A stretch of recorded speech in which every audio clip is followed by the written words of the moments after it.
Hey, hi, hello, and welcome to the tournament, Films for the Girlies. It's our Women's Month, the tournament, and I'm sure everyone's been missing this because we haven't done it in a while, right, Bobby? No, we haven't. We've been being cordial with each other Yeah. and doing the ranking. And now, on Momo's birthday of all days, we are going to be competing against each other once again. And if you think I'm going easy on Momo, I Not absolutely even on my birthday? Damn, that's cold. you didn't go easy on my birthday. So you get a happy birthday at the top of the Uh, stream, and then we get into the battle. Okay. okay, I mean, I guess that's fair. I guess that's fair. Um, yeah, but if you're new here, the tournament is basically the show where we pit about like 25, not 25, like 24 to 30 shows. I think this time it's 28 exactly Hmm. against each other until we get a final four. And the final four gets our award, the Peabody, not the Peabody, don't sue us. It is, yeah, it's the award we've come up with that is obviously a parody of the Peabody Award. Hmm. And with that, I guess we can get started. We're not gonna like waste too much of your time today. But happy Women's Month and Yeah. happy birthday to me. Happy birthday to Momo. Happy Momo Day. Yeah, Okay, first up, we've got two classics. Let's I'd see. say Scooby Doo 2002 and Miss Congeniality. Absolutely. Absolutely.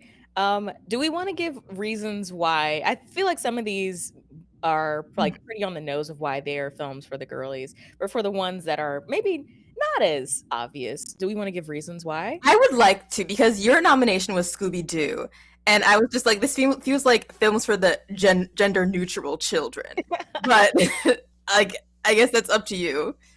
I would say that films for the girlies, when I think of films for the girlies, I do see it as Hmm. kind of an all-encompassing thing. Okay. See it as something that is obviously not for the male gaze, right? Okay.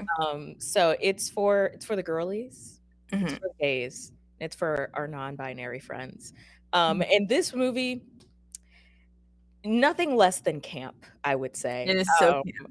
it is nothing short of a masterpiece as well. Like, I don't like it ironically. I genuinely think it's a really good movie. It Um, is a good movie, it's and it really is so funny that when I was reading up about it, people absolutely despise this movie when it came out. They hated it. I think it has like a 30% on Rotten Tomatoes and like a 5.2 out of 10 stars on IMDb.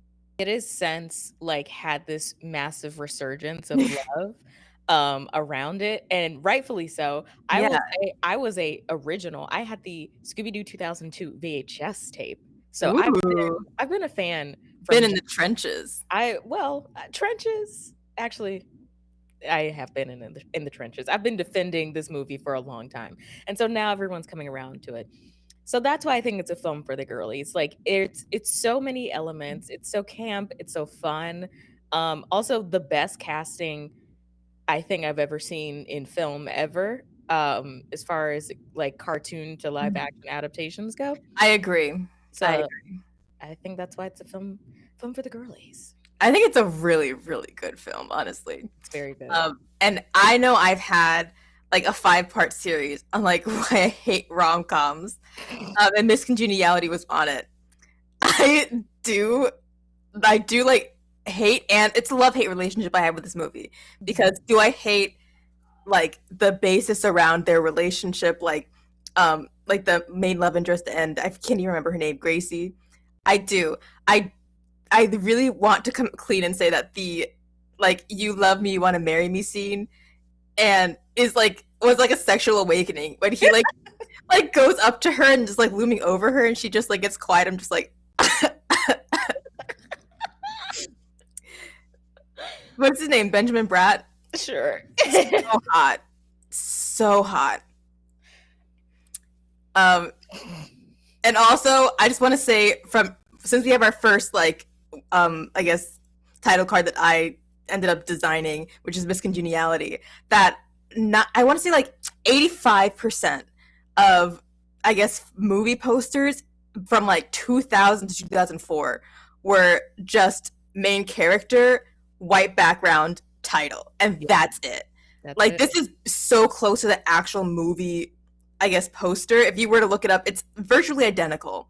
Mm-hmm. I don't know why they just went with that simplicity and like really no vibes for what the film was gonna get. Just be like, this is Sandra Bullock, this is the title of the movie, and that's all you need to know. That's all you need to know. They knew, especially with a star like Mhm. Sandy B. Miss Bullock is a star for so Mhm. many reasons, but I know that when it comes to like mid-tier budget comedies, he's always going to deliver. And that's why I want to talk about The Lost City. I found one advanced screening for that film, and I will be going to see it on Saturday. I will be seated in a theater full of Sandra B enthusiasts because we know that when it comes to a comedy, Miss Bullock is going to deliver. Like for C tier comedies, obviously it is Sandra Bullock. Then it's what is her name? Jennifer Aniston, and then it's Jennifer Lopez. I'm not, and first of all, I'm putting Sandy B in B tier. She's not like, I don't, A tier comedies are like comedies that are trying, like Yeah, Booksmart. B tier is like, they were like, we need to put a movie out. So we're going to put a that's movie true. out. And it like Yeah, ends up being we need really to put a movie out. It's that. And B tier is for Bullock, and she Okay. always comes through. And Jennifer Lopez is Z tier because those movies are never good.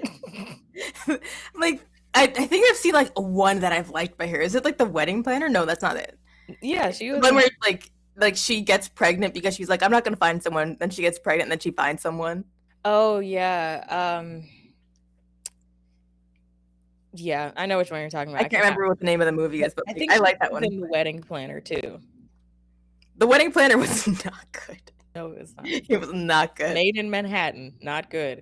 It's a lot of. What about the one where she like plays an Italian girl for whatever reason? I don't know which one that is. She does. She does. I'm just like, why did you cast Jennifer Lopez to play an Italian? Why? I just didn't get it. They said close enough, bestie, close enough. But my God. I think like I don't think my attraction to, I think his name is Benjamin Bratt. I don't even think that is his real name. I don't think my attraction to him is enough to pull Miss Congeniality through to the next round. I did like the pretty dresses. That's about it. And yeah. The like with the March joke where it's like the perfect yeah no it's like May, I think, or something. Yeah, it's something like that. That's funny. That's a good joke. That is a good joke, but it's not beating Scooby-Doo for nothing else. When I saw Freddie Prinze Jr. as Freddie, oh my God, that blonde, shut up. First of all, the blonde, and then his chemistry with Sarah Michelle Gellar, who is now his wife. I mean, they had worked on something before. I think it was I think I Know What You Did Last Year. Yeah, that one. But they were like in the like talking phase, like the dating oh phase. Really? That's so cute. Like imagine you're talking and then you get cast as like your significant other's love interest in a movie. That's cute. So cute, makes me want to throw up. Anyways, is it anyways, is it safe to say that Scooby-Doo's moving on? It is. Okay, then I'll save the fun facts for it for like next round then. Do we have any parting words for Miss Congeniality? I think everyone knows this movie, that it's like the FBI agent goes undercover for like the Miss United States pageant or whatever.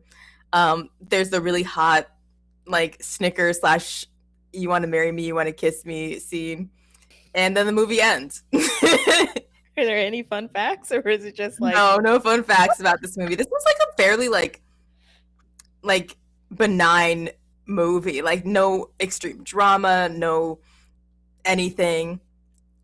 But yeah, that's really all I got for Miss Congeniality. That's what I'm telling you. These studios are like, we need to put out a movie. Someone call up Sandra Bullock because we're going to put her in a comedy, and then it ends up becoming a classic. That's all. Yeah, it is a classic. I want to say it is a classic. It's an absolute classic, but it went up against too big of a heavy hitter. It did. Well, Scooby-Doo 2002 moves on to round 2, and Bobby will get 2 brand new shows for us on the board. Brand new movie. Sorry, movies. Sorry. You hate film. I'm so used to TV. I have seen most of the movies on this. Oh, okay. This one isn't hard for me. It might be hard for you, but it's not hard for me. this does indeed hurt me. Mhm. Um, for many, I think like the Lizzie McGuire movie, very like both of these are very obvious films for the girlies. I don't feel like I have to explain why they are. Um, but there's something about Lizzie McGuire that really just locked into my brain when I was 4 or 5, and I just never let it go. But then The Devil Wears Prada, that speech about cerulean inspired. Like Meryl Streep really got Anne Hathaway's ass together, and that's the best read I've ever seen in my entire life. But I don't know. This is hard. It's easy for me, the Lizzie McGuire movie. Again, I want to point out the main character, title card, white background, again.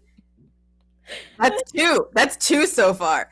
I really want to applaud The Devil Wears Prada for not being like, this is an Anne Hathaway, Meryl Streep movie. Instead, like, actually making a really fucking good movie poster. It's still amongst the best. I mean, it's simple, but It's it's simple. so good. Chef's kiss. It's amazing. Major points for that. But the Lizzie McGuire movie, this is what dreams are made of. Booty shake. I do it all the time, unironically. Dreams. I always thought I was the only person to notice that shot. I was like, why would they get her from like behind and I under? did it. I did it all the time as a kid. I still do it now because I think it is so funny. It's so hilarious. Oh I my God. thought those like end of the movie outfits, like the purple and the green one, I thought that was fashion. That was peak fashion back in like what, first kindergarten, first grade, I don't know. And I was just like, wow, when I get older, I'm gonna wear those outfits. And then I like saw it recently. I'm like, oh god, that was not giving. That was not giving. It's like a blazer that's like cut out at the belly, and then the shiniest, stiffest pants you've ever seen in your life. No, like the whole outfit is taffeta, which is god awful. It's a god awful fabric, Not and they're like extreme bell bottoms with, and you're right, the blazer with like the navel cut out. And then the glitter on the belly button. Yeah, to have the belly button as the accessory. exactly. I don't know what that was about. Also, the fact that like Lizzie was just graduating junior high, and I'm pretty sure Paolo was like a grown ass man. That was weird. That was weird in hindsight, and it's not even the first time. Well, that was the first time. What is her name? Hilary Duff had to play like the opposite, a grown ass male love interest. Oh gosh, yeah. As we will see later in the tournament films for the girlies. Oh yeah, I forgot about Yeah. It was a strange choice. Also, like the fashion montage. I love a good fashion montage. I love it. That's what puts it above The Devil Wears Prada for me. Also, like the Tide is Eye opening. The tide It is high, but I'm holding on. Oh, I love it. You know what? I love you, Meryl Streep. You know I do, but I can't over Lizzie McGuire. That was cinema. I'm pretty sure they did play it in the movie theaters. Did they? Or was it just on Disney Channel? No, I think it got I think it got a theater. It did get released. It did get a movie. Oh my gosh, a film theatrical release. That's the word I'm looking for. Thank you. I think it did. So I got to give it to Lizzie McGuire. I have to. You took me down memory lane. I had to remember my roots. I really did. But The Devil Wears Prada is still a phenomenal movie. It's so objectively good. I don't think I've actually seen the movie all the way through. I've seen like bits and pieces of it, but not the whole way from beginning to end. But I do have fun facts about it. Go for it. So like a number of the production team actually worked on Sex and the City, and they were heavily inspired by that when they were working on the movie. And during production, like they were so afraid of insulting Anna Wintour, yeah. She is like an editor at Vogue. I think she is like the big time editor at Vogue. Yeah. And it is speculated that she is who Miranda Priestley was based off of, because the writer of the book, I cannot remember her name at this moment, did work as a personal assistant for her back in the day. And she had such pull in like the fashion industry and like part of like the TV film industry that they just like did not want to insult her because they were so afraid of what she would do if she felt insulted. That's not all that shocking to me, and also I definitely think that she was the inspiration for Miranda. I don't know who else it would be, Right? but that's interesting. She was just like, "No, it was not Anna. It was Someone else. someone else." And even more fun facts. Okay. Fox actually bought the rights to the movie rights to the novel before the book was even finished. So like they So saw a manuscript of like the first 100 pages and like an outline of what the ending would be, and they were just like, "This is going to be a fucking hit," and they bought the rights then and there. it's like this is going to be what cinches it for Yeah. us.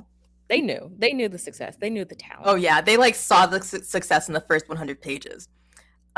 And actually, four screenwriters worked on it. And it's kind of rare for like more than one screenwriter to write a movie, but Yeah. this film went through like four drafts. The first three were men, and then the last one was a woman. And it was the woman's draft that like most resembles what we saw because like they just weren't capturing the cattiness properly. And it was what did she say? She said it was more focused on like Andy's romantic relationships when she's just like, well, I think the most like important slash interesting relationship here is Miranda and Andy's relationship, not Andy and like her boyfriends. Yeah, no, like in the movie, the whole like big thing about The Devil Wears Prada is that like her boyfriend like kind of does he cares about her, but like she's kind of playing second fiddle to him. Then she gets this like nice job, and then the job becomes her relationship pretty much. And she kind of like blows him off for stuff and everything. And then she flies out to Paris with Miranda for Fashion Week, I guess. And like I think her boyfriend calls her or texts her or something, and she has this realization that this job has become more than she wanted it to be, and it's not more important than like the people that she cares about most in her life, who she's been blowing off. And so she leaves Miranda in Paris like without notice. And so she like she puts her relationship and her friends before the job, and it's like so valiant, which it's a choice, but okay. Choice. I mean, like, I don't think she was a super fun person to work for. No, but when it comes to advancing a career, Oh yeah, especially in her career's fashion, like dead in the water now. Like, no one's gonna hire her after what she just left her like her boss in Paris without notice. Oh, no one's hiring her again. Hope she's happy being a housewife. it's like I hope your little indie boyfriend, artsy boy, really comes through. I hope he Yeah, sells one of his shitty paintings, and is able to take care of you, because that was a stupid that decision. was you killed your whole career. Killed it. Hope it was worth it though. I mean, like the real writer ended up going and writing a book about her experience, so I guess it was worth it. It worked out. It did work Yeah. out in the end. And that's what Congratulations to her. snaps all around.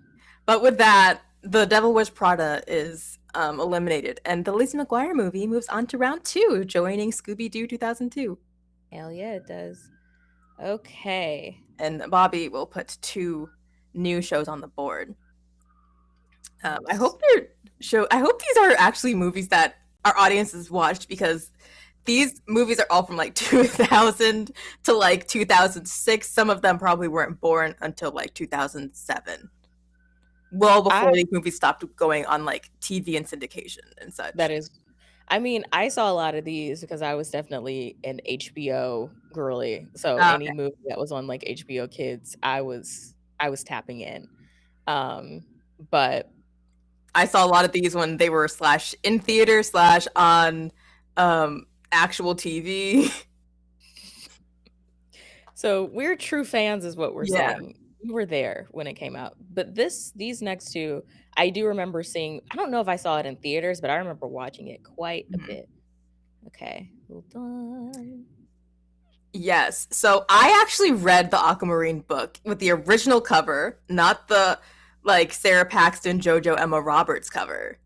Oh, okay. Real So I was fan. a mermaid girly. Who was shocked from everything we know about that you said that statement as if you were like saying something new and exciting, and it's like, yeah, Yeah. yeah, that makes sense. I mean, I was a proud horse girl, mermaid girl. I Very, I loved all those things. you're a magical girl. I Like was the a magical girl trope, that's you. yeah, that was me. I'm not ashamed of it. People are embarrassed to be like, I was a horse girl. Like, no, I fucking loved horses. Horses were great. Horses were cool. I think you liked horses in the proper way. You weren't like galloping in your Oh local no, like I wasn't like that. I wasn't like the horse girls in like Craig of the Creek. who thought she was a horse. You enjoyed horses. I enjoyed horses and I like enjoyed horseback riding and the Saddle Club, obviously. Oh, oh, we know. We know. We know. But Oh, yeah, Aquamarine and the Princess Diaries 2, Royal Engagement. Again, with the white background, main characters, title card. also, they definitely photoshopped Emma Roberts and JoJo's heads onto some random. You Uh, really think so? I thought they were pretty good. I thought that's how they were posing. look at it. I mean, it looks fine. I don't know. Maybe because like the hands are blocking her neck perfectly, it just looks like they were like, we couldn't get Oh. Emma and JoJo to come in to do this like production. So, Yeah, she which was busy with Unfabulous, and JoJo was busy being held hostage by her music. Like, she being held hostage. yeah. Oh my gosh, that's exactly what it is. So I don't know. I was always just like seeing that picture, and I'm like, Yeah. I don't think her actual like head on her actual body, but that doesn't take away from the fact that Aquamarine is a fucking classic. Fuck. It's an absolute But classic. is it better than the Princess Diaries 2 It Royal Engagement? absolutely I don't know because I think that scene where they're doing matches surfing, that's burned into my brain forever. And I remember watching the making of the Princess Diaries 2 on Disney Channel, how it was actually, oh my God, that's not her name. Julie Andrews. I almost said Julia Roberts. Julie Andrews, who was doing her own stunts. She insisted on doing her own stunt. And she did it so gracefully. Like, that's my Mary Poppins. That is. I That think it would is. just be full circle for Anne Hathaway to eventually do a Mary Poppins reboot in the future. I know she's probably wanted to because she can sing. So I know that she was probably fighting, what's her face, Emily Blunt, to be the She would have taken that bitch out for that role. I know it, but I don't know what happened there. I don't know what happened, but I know for a fact that Anne was in that audition room. I She know she had to have was. been. I don't know. Maybe she was busy filming something else. Otherwise, she would have done it. I don't think that's the case. But I don't think so. it's between these two. Like, I know you have loyalty to Sarah Paxton from Darcy's Wild Life. Too. I just think that Aquamarine is the better movie. Like I enjoy the couch, like not the couch, the mattress like Yeah. surfing scene as much as the next person, but words cannot express how important those fucking starfish earrings that would like tell her you're so pretty. I wanted those little bitches so bad. That has forever been etched in my mind. Also, You they want to know made what's so funny? what? My mom bought me starfish earrings. I had them for like the longest time. Do you have them now? I don't think so. Maybe they're like my jewelry box in like my childhood room, but I don't think I have them. I don't have them with me for sure. What do they say? You're so pretty. No, they're definitely tarnished by now. I don't think they were pure silver. Or silver does tarnish, doesn't it? Yeah, it does. Oh, they might have been pure silver. They need to go to like a jewelry store immediately because they need to get polished for sure. I just want the real, because they were like stick on. They weren't piercings. They're just like she would like stick them on, and they Yeah, give her they were like compliment. actual sea stars. Sea stars, pretty much.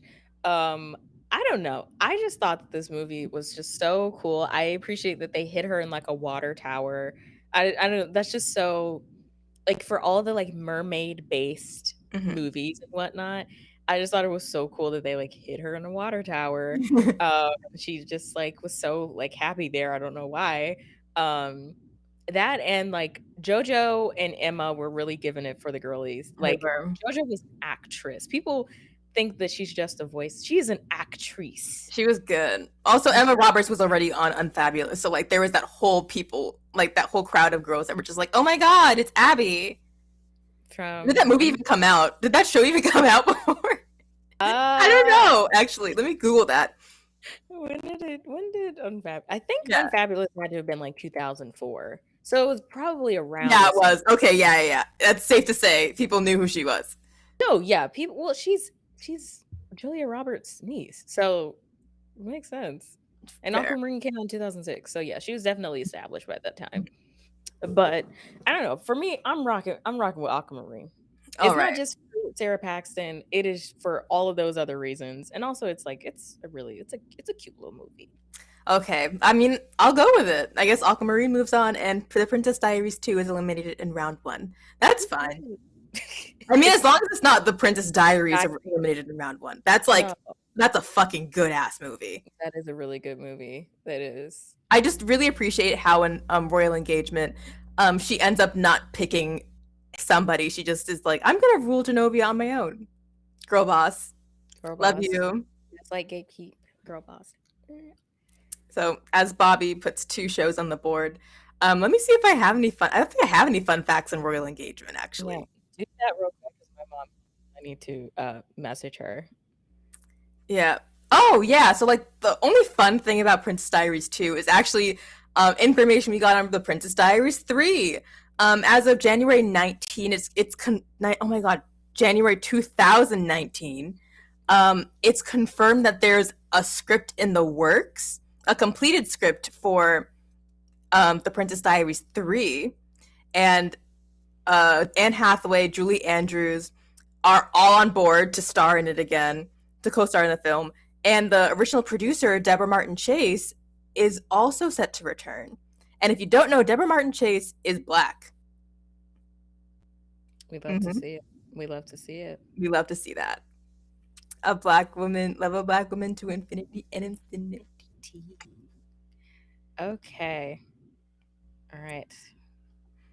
Sorry. Like, I do have fun facts for Aquamarine, but I don't know if I should probably save that for round 2. Yeah, I'm going to save that for round 2. Yeah, save it for round 2.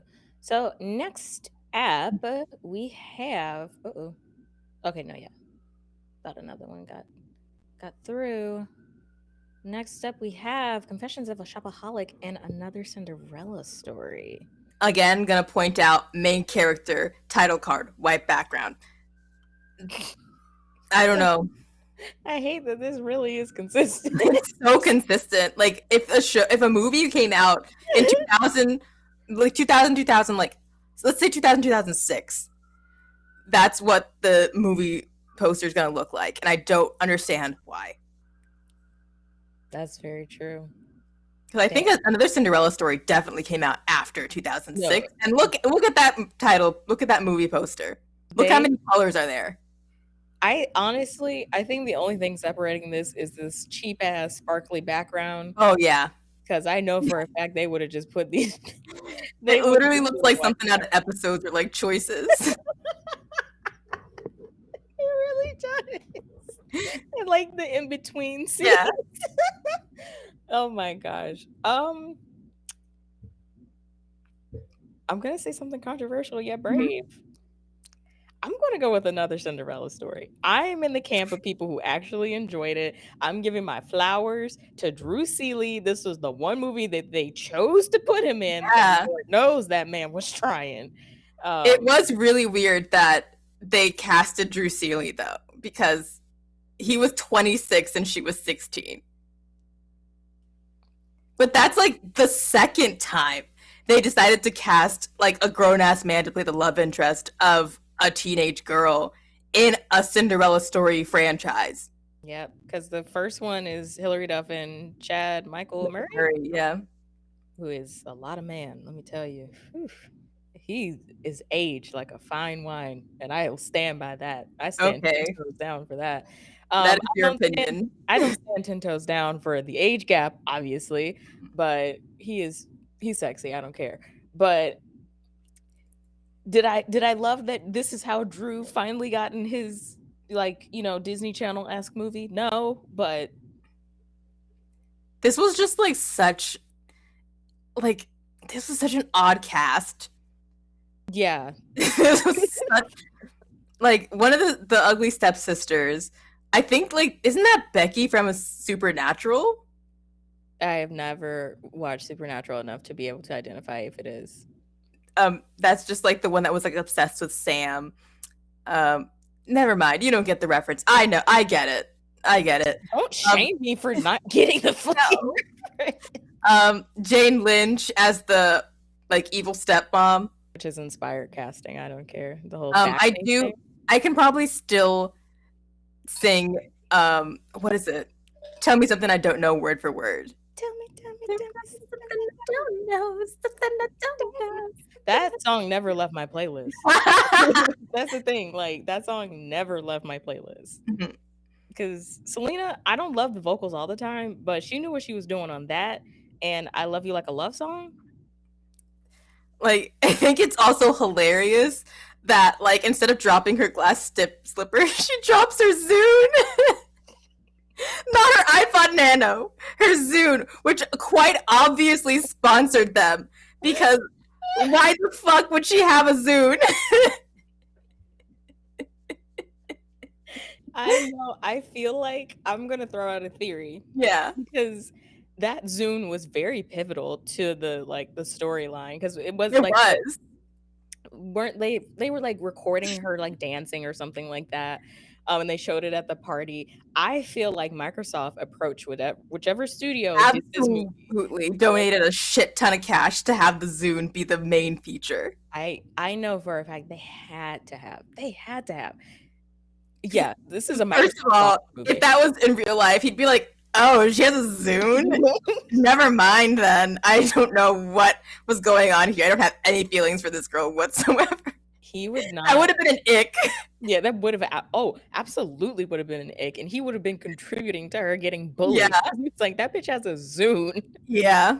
And like I say this as someone who had a Zune.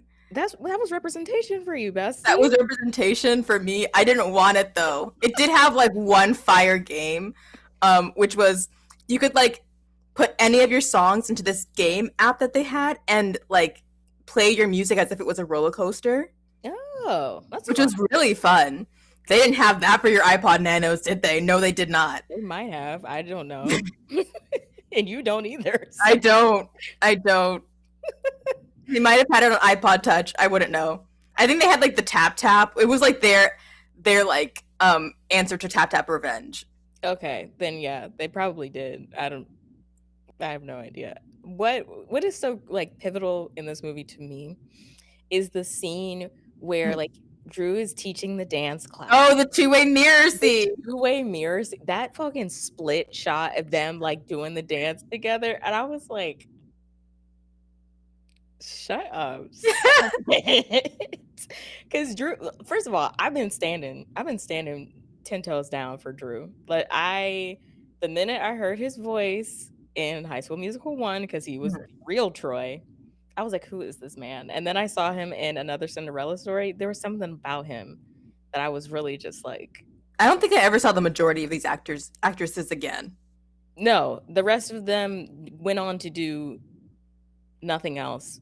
Selena Gomez shockingly made it out because I think this could have really put the nail in the coffin for her career. But she made it out. God bless her. But Drew Seeley, had a special place in my heart for that man. So I'm standing down for. It's embarrassing that there was like hundreds of girls claiming that's my Zune. Because it was him. It was because it was him. He was such a nice guy. And like, did he look 26 amongst those high schoolers? Yeah. Yeah, I did. But hindsight is always 2020. That's all I'm gonna say. I didn't notice it. But I guess Confessions of a Shopaholic, since we didn't talk about it at all, that was also the time of, I guess, like movie making where everyone named their movie Confessions of a something. Mm-hmm. Confessions of a Teenage Drama Queen, Confessions of a Shopaholic. There's like Confessions of like a Serial Murder or something like that. Yeah, Confessions. This one is a college grad lands a job as a financial journalist in New York City to support where she to support herself where she nurtures her shopping addiction and falls for a wealthy entrepreneur. Thank you, IMDb. What I have to say about this movie is that I too would like to fall for a wealthy entrepreneur to like support my shopping addiction. That is the dream. It's my manifestation. It's on my manifestation board for sure. It is. That's all I got to say about this movie. I don't remember a single thing that happens. This is now the second appearance of Isla Fisher, who is not Amy Adams, because she was a blonde in Scooby-Doo. She plays right. Okay. I do feel like they wanted to make another Confessions movie with Lindsay Lohan, and they were like, fuck, she already did one. Okay, let's get Fisher entire hair. Because I always got those movies mixed up because it's like Lindsay Lohan still in her like redhead era. Yeah. Isla Fisher in her redhead era. It's essentially kind of the same shit. I don't know. I mean, I think we both agree. Another Cinderella story has to move on. It has to move on. Sorry, Isla. Love Bobby, you and I should write another movie, like another Cinderella story, but title it Yet Another Cinderella Story. Let's work on it. Let's work on it because I know we could write a fucking phenomenal like Yet Another Cinderella story. I know it. The potential is always there. Yeah, it's a parody film, so they can't sue us. Exactly. Okay. Next Bobby puts 2 more on the board. Next up, we have, I don't know they're just acronyms. So I don't know what these are. Oh yeah, What a Girl Wants, and To All the Boys I've Loved Before. What to say? What to say? Because I don't have strong feelings really for either of these. This is not my favorite of the Amanda Bynes like films for the girlies, but To All the Boys I Loved Before was actually cute. It's pretty cute. It was a cute little movie. I didn't like it. Did I watch the ones after? No, but I just watched that one. I like the premise of the letters and everything. I loved the premise. I didn't super love the movie. I just didn't think that who's the guy that Noah Centineo was a charming enough lead. I did not think he was very attractive. Yeah. I didn't get the appeal of the character because I just didn't think he made the character charming enough. The way that she was down terrible for him, like we knew she was trying to act like she wasn't. She was down bad for him. I didn't see it. I was like, him? Okay. I mean, like I guess that's true representation because how many times did you have like a high school crush that was like that you're just like, why the fuck did I even like that guy? To be fair, I'm still in that era of my life where I say that I like someone and someone's like, okay. Like just now when I said Chad Michael Murray was hot and you're like, that's your opinion. So I think a lot of people would agree. I just don't. Okay, that's fair. That makes sense. But no, you do look back and you're like, woof. Yeah. But I just don't get like why she was down bad for him for 3 movies. Like I thought like movie number 2 she'd be like, okay, I'm over that. But she wasn't. But I guess still representation. Like you don't get it until you finally get it. Exactly. Until you have a moment of clarity when you're like, yeah. Oh, I liked him because we went to the same school and it was slim pickings, so it makes sense. But and What a Girl Wants. Listen, I know it's not your favorite of the Amanda Bynes teen girly movies. It is mine. Okay, I'm down for that. Because of like the love interest she had, I thought he was so hot. Who was the love interest? I don't even remember his name. I think his name was like Ian or something. Let's see. I need to see so I too. But like the line he says to her, it's like, why try to blend in when you were born to stand out? I was like, oh my god, he said that. He did. Like my little like teen girl heart was like, oh my god. Oliver James, which is If you like it, I love it, I guess. I thought he was so hot. At the time. I Yeah. I still think, I don't know. I don't think I've actually seen him, but I thought he was so hot back in the day. He does look like he has 2 kids. He has the look of a man with 2 kids. So, That's none of hot. Dilf. Damn. no, not DILF. He just looks like a man who has 2 kids. Difference. I'm hearing Dilf. And I'm not. But you know what? Duality. That's what the show is all about. Duality. I also, for the to all the boys I've loved, I also didn't like how Noah Centineo was the one that had like a full-fledged career after that movie, and not Lana Condor.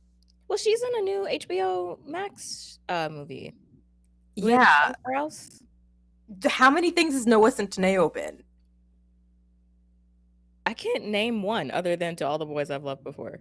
I'm pretty sure he was in the one like Sierra Burgess. He Is a loser. Yeah, he was in like a bunch of other things, like immediately after to All the Boys I've Loved. But And he then hasn't like, broken out of the Netflix bubble, like Netflix originals bubble. And we don't know that yet. We don't know if anything has been announced. He is supposed to be in like something DC, because when I went to go see the Batman, they did like the slate. Like, these are the DC movies that are coming up. He was in something. I don't know what it is, but he's in something.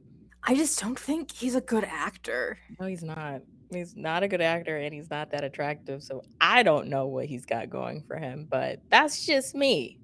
I mean, like back in the day with Sunny with a Chance, they tried to convince us so hard that like, what's his name? Chad Dylan Cooper. Yeah, that he was attractive, and there were so many girls that genuinely believed that, and I was just like, you cannot trick me. You cannot trick me. The level that they tried to convince us that he was attractive bordered on propaganda. They even put him in that like Starstruck movie, and I was like, I don't like this film. Hey, it's not good. Let's start there. And also, this is the scrawniest, boniest man I've ever seen in my life. Yeah, no thanks. I'm good. I guess it's time for us to vote on which movie. I fucking loved What a Girl Wants. I'm so behind that, because I don't care about To All the Boys I Loved Before nearly enough. I think it just wasn't for us. Maybe it was for like a younger generation of rom-com lovers. I think it was, because To All the Boys I Loved Before came out when I was a sophomore in college. Yeah. Sophomore, maybe junior. So I was not in that age anymore. But I know the girlies, the younger Gen Z girlies, they love it quite a bit. So I think I have something to say about To All the Girls I Loved Before. To All the Boys, sorry. Oh yeah. So in 2021, it was reported that there was going to be a spin-off series starring Anna Cathcart. I think she's the youngest sister. Okay. And it's going to be called XO Kitty. Oh, okay. Yeah, on Netflix. We love to see it. And I was reading up about the series, like the To All the Boys I've Loved series, and the writer of the book was like getting a lot of feedback from watchers of the movie and being like, I don't understand why most of her love interests are white, and like, wouldn't it be nice if she had like an Asian male lead love interest? And she was just like, I understand how like representation matters in Hollywood. However, this is the story I wanted to tell. And I was like, okay, all right. If I was her PR person, I would have been like, hey, if you ever say some shit like that again, this movie, I will make sure that this movie flops. Don't ever say that again. I was just like, there are so many other things you could have said. You could have said that, like, you know, I definitely agree with that message. And moving forward, like, I definitely want to make a more concerted effort to blah, blah, blah, whatever. Yeah. Or like put the focus on like the chemistry between Lana and Noah was just so palpable, and it was just so there, and wanted to make sure, like, you could have done so many other things other than like, yeah, I get that representation matters, but I wanted the white boy to be in this.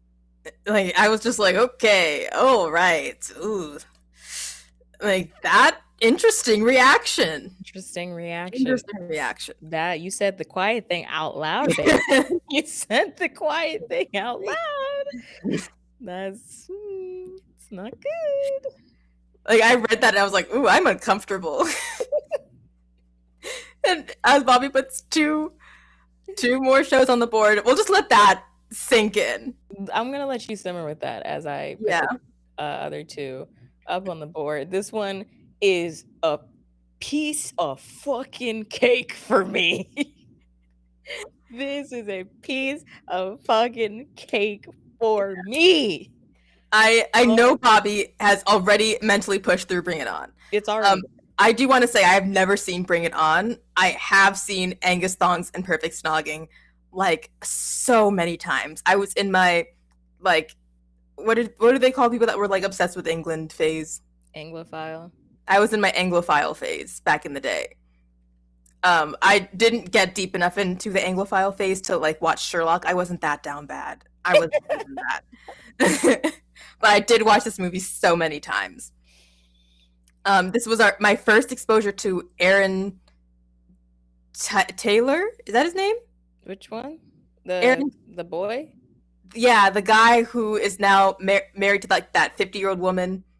Oh, Aaron Taylor Johnson is Aaron Taylor. He's the male lead. I didn't like this movie. I fucking love this movie. Aaron Taylor Johnson. He was the lead singer of the Stiff Dillons, which is the in-universe band. They sang the song Ultraviolet, which is a fucking bop.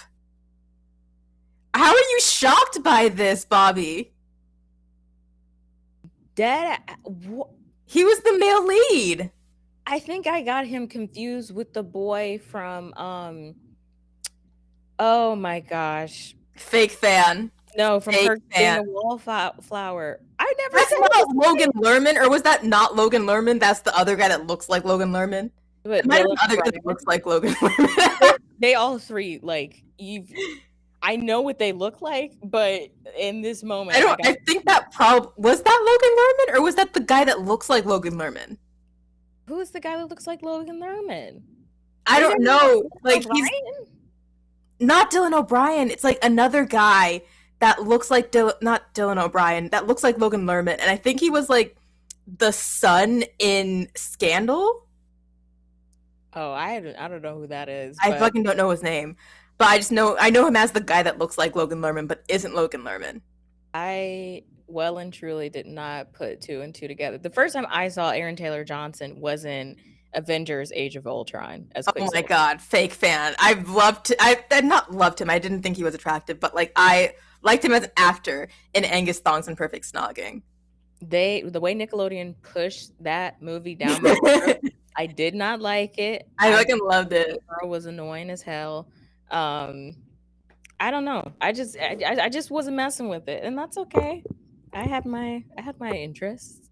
But a lot about that movie, since I'm pretty sure it's gonna get eliminated, even though I did enjoy it. It was written and directed by I'm gonna butcher her name. I'm so sorry, Gurinder Chanda. And she is English, raised in England, of Indian descent, and I'm just like, ooh, woman of color writing and directing a movie. I love that. And it was brought to her as a failed adaptation of like an English book series. Like Americans tried to adapt it, but they tried to have like white men adapt the series. It just was not working. And I want to read to you like the direct quote from her. When the project came to me, the studio, Paramount, had it for 5 years. And even though they're British books, they had these two American guys adapt the book and they couldn't get it to work. I read the script and thought, how weird. This is a short, sort of LA male's version of an English girl's childhood. And then I read the books and I thought, wow, there is something here that relates to me growing up that I hadn't seen in the script. I thought this could be a British genre film. This could be a British genre film or be like Clueless or Mean Girls in England. And I liked the idea of doing a British version of those films. That it clicked that it could be like 16 Candles. And I super love this film. I really like the traditionally like unattractive girl, super hot guy, because you don't That get never that happens. anywhere ever. That never happens. That is very, very true. Okay. And I love that about it.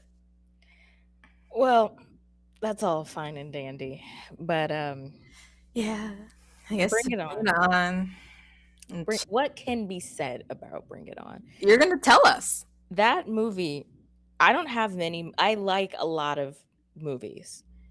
Bring It On is a movie that from start to finish, I could say every single line. Like that video that came out a few years ago, that guy quoting every single line from Mean Girls, that's me, but with Bring It On. Bring It On is the Me, reason but with why. Lilo and Stitch. Fair. Bring It On. Lilo and Stitch right there. Bring It On is somewhere up on my wall.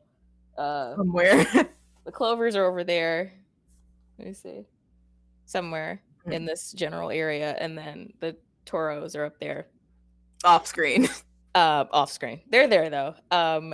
It is a movie that I think is just like the core of problematic late 90s, early 2000s teen comedies. I fully aware the issues that it has. Gabrielle Union did a really like good retrospective, like 20 years from the release, just talking about like how different the movie was initially going to be before the black like leads on the movie were like, yeah, we got to change some shit around. Number one, we don't talk this way in the script, and also in the trailer. This is like technically going against the movie, but it's something that's interesting. They use scenes that don't appear in the movie in the trailer to get people to like go and see it, because they saw that like these black cheerleaders were in it. So they show scenes of like the Clovers like at their high school talking to people and like everything. They made it seem like you were going to be getting both sides when it's really mainly just the Toros and like the white team in like some scenes of the Clovers. So that's fucked up. But getting back to why I love it, I became a cheerleader because of this movie. Oh my god, I forgot Bobby had her cheerleading phase. I was in my cheerleading era. Was I good at it? No. But I was a cheerleader for 6 years because of this movie. And I think it's so funny. You were a cheerleader and I was a horse girl. Yes. Yes. And look at where we are now. Look at where we are. Look at us. Who would have thought? Not me. So for so many it's so quotable. Is it problematic in some of the quotes? Yeah. Yeah, it is. But I never said I was a good person. I just want you to know I'm for women's rights, but I'm also for women's wrongs as well. And this movie is the epitome of that. And all the subsequent movies to follow. Obviously, classic Bring It On, All or Nothing with Solange and Rihanna. So, like, this franchise is supreme. And it starts off with this absolute classic. I I kind of read an article what Peyton Reed said about the movie like back in the day. This was like 2000 something. Oh god. And I thought it was very strange. He was talking about like how we had to like make things more mild to keep the PG-13 rating. And he says, and I quote, "You cannot separate sexuality from cheerleading. It is inherently what it is. Growing up with the Dallas Cowboy cheerleaders and all of that stuff. But it's kind of dangerous thing to do when you're making a studio PG-13 movie and trying to push the sexuality." Peyton, you should have shut your ass up, bro. Because I get what he's saying, but he's saying it with the incorrect inflection and kind of like care. He should have been like, yeah, we're not trying to sexualize these high schoolers. Instead, he gives. I don't think he was saying that. I think he was. No, I'm saying he was not. He should have been saying that. Yeah, he should have said that. He said the exact opposite of that. Exact opposite of like, cheerleaders are sexy, so we had to find a way to make them not sexy in this. That shouldn't have been the vibe that he went for. He should have gone in the opposite direction of being like, we want to focus on the sport, we want to focus on the athleticism, because it's like I think this movie exposed that cheerleading is not just like standing on the sidelines and like doing a couple of cheers. Like all-star cheerleading, that's a fucking sport. Like it is insane the shit that they do. That's the vibe that he should have took with it. Like, I'm just like, you're comparing these like teen girls to adult women that do cheerleading for a living. Like, that's very different. It's just like, well, since cheerleading is sexy, we're gonna try to make them sexy, but we can't make them too sexy. Like, okay, maybe you shouldn't have said that.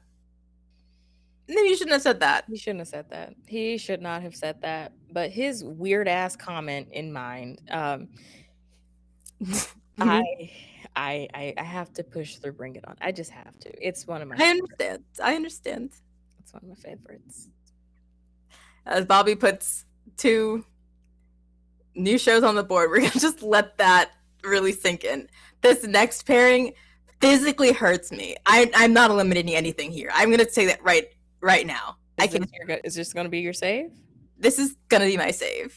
All right. As we come up, is Life Size versus The Princess Diaries. Again, pointing out title cards, main actors / actresses, white background. I will say The Princess Diaries does have like some like light blue at the top, like a little bit of light blue. So it's not fully white, but yes, you're absolutely correct. Well, I mean, since you're pushing for both, you're passionate about both. I can't eliminate either of these movies. I love both of these so fucking much. Do you want to elaborate on it? Okay, so again, you know how I said I love a fucking montage, a fucking changing outfits montage. Life Size has that. I'm pretty sure The Princess Diaries has that, but in the form of like the makeover scene. Yeah, makeover scene. I was in love with it. I was in love with her dress at the very end. Oh my god, Mia's dress, like the ball gown. Oh my god, I want that. That's gonna be my wedding dress. And I think, was this not Anne Hathaway's like first role ever? It was her first like actual like main role ever.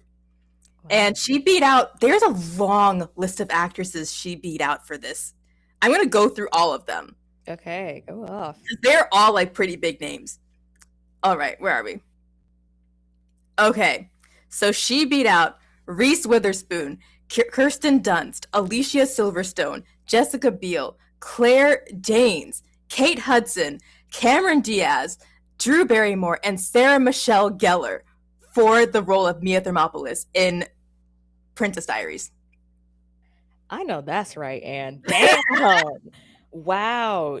First of all, when this movie came out, the fact that she beat out Reese Witherspoon, Kirsten Dunst, and it was someone else, but like those two were darlings. Like they were fucking Drew Barrymore.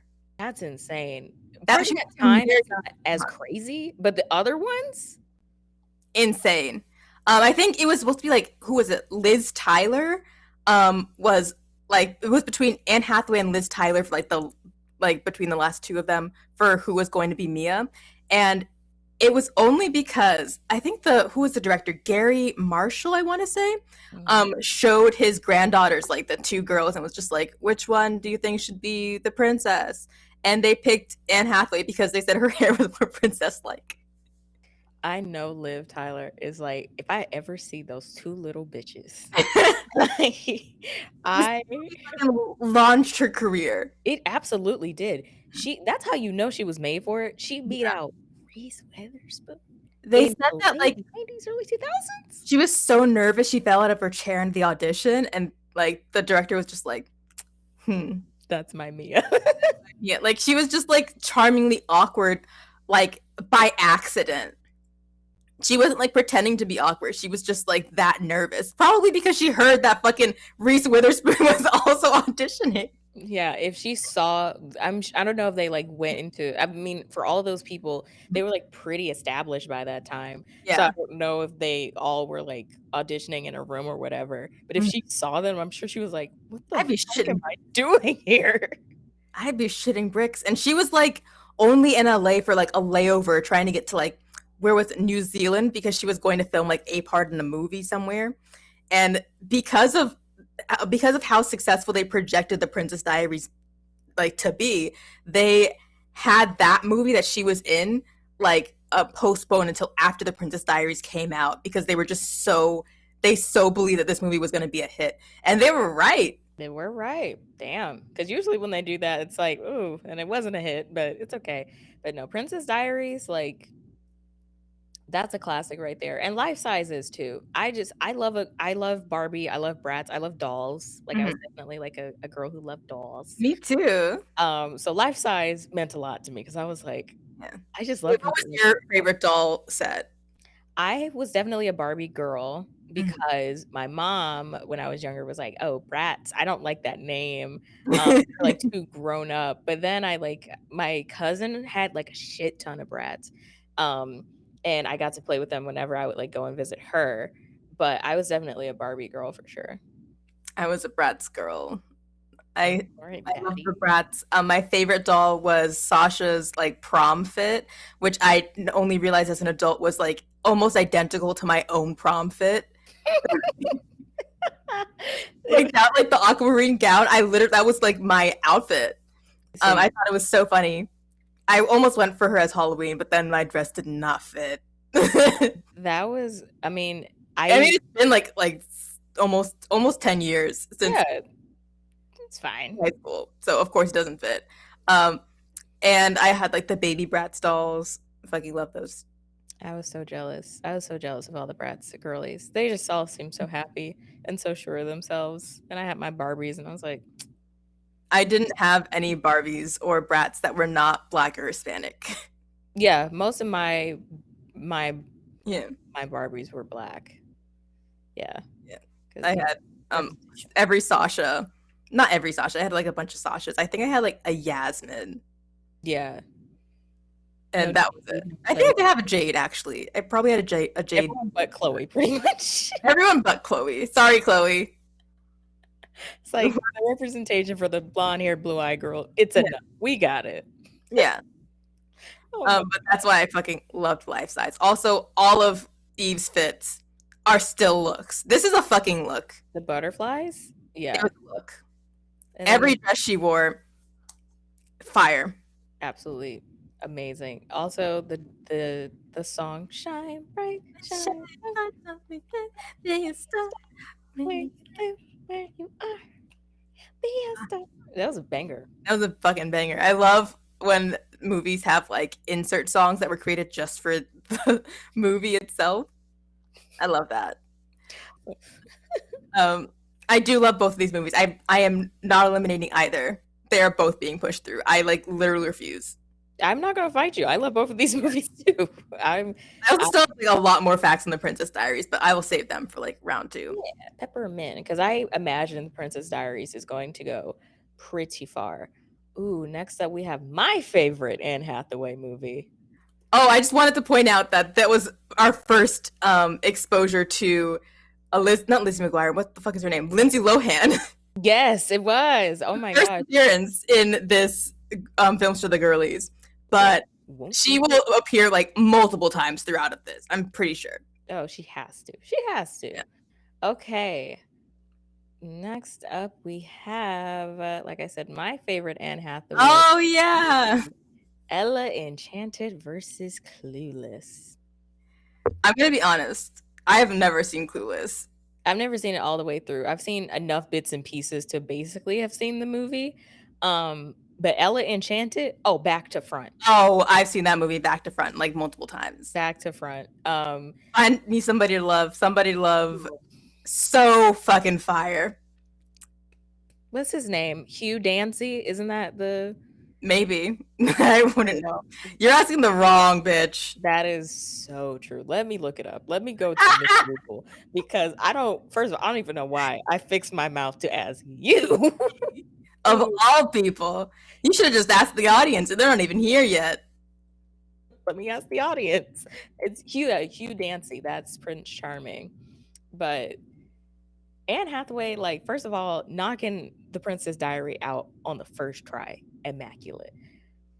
But then she came with the sleeper hit that's Ella Enchanted. Now that you mention it, I do have to tell you this. Okay. I'm gonna break your heart. This movie flopped in the box office. I didn't know that because it was too good. They didn't They appreciate the didn't artistry. understand the movie. You're not going to get it on the first try. You're not going to get it on the first watch. And they didn't get that. They didn't get it. It had a $31 million budget. It only earned $27 million. It could have been worse. It could have been worse. Could have been worse. That's all I'm saying. Could have been way worse. But it didn't need I love that movie. because it's priceless in my heart. It really is. Clueless, I mean, I love Clueless. It's not touching Ella Enchanted for me. I mean, the wardrobe was obviously like amazing. Immaculate. It's one of my favorite like costume design stories. I don't know. Do you have any like facts about Clueless? I don't have any facts about the wardrobe specifically.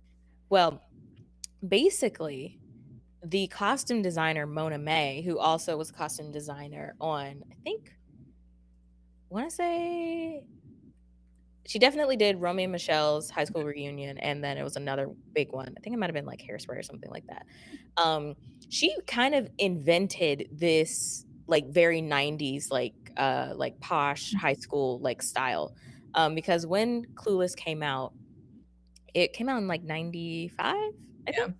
Came out in 95. So when they were filming it, the style that was like pretty much taking over all of teen culture at the time was grunge. So she took the like tartan and like flannel fabrics from that and combined it with a very like posh Beverly Hills style to create this style that is so synonymous with the 90s and like would go on to be popular for years beyond the movie. So She's Mona fucking May, a genius. that was her and the director kind of like collaborated on like the look for the movie, and they essentially like invented this style. So they did a great job. That's my girl, Mona May. Ella Enchanted. They fucking had me with that Somebody to Love. I loved it. It was so good. Also Minnie Driver, who I love. Minnie Driver, she's in it. She's the aunt who like always fucks up her spells. The book, Benny the book.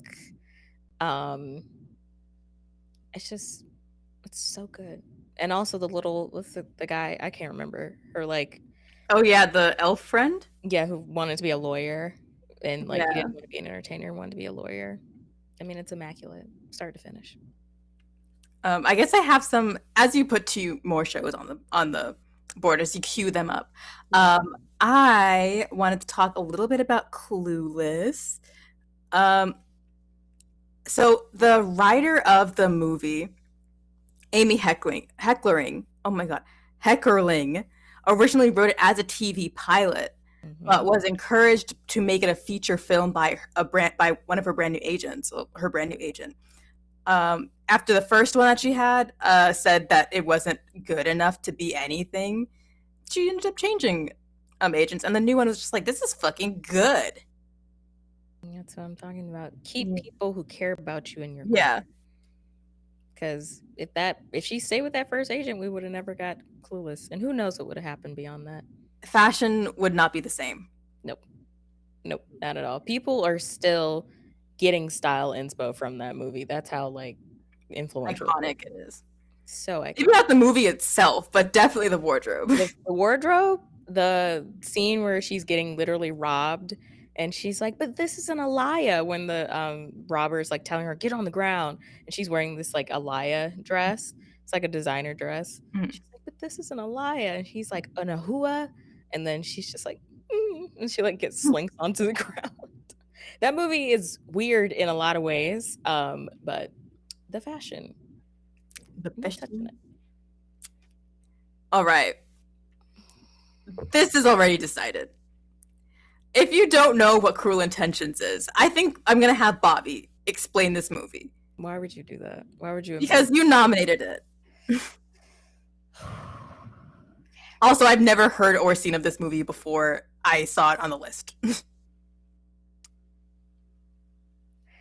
So, Cruel Intentions is a movie that stars Ryan Phillippe and Sarah Michelle Gellar and Reese Witherspoon.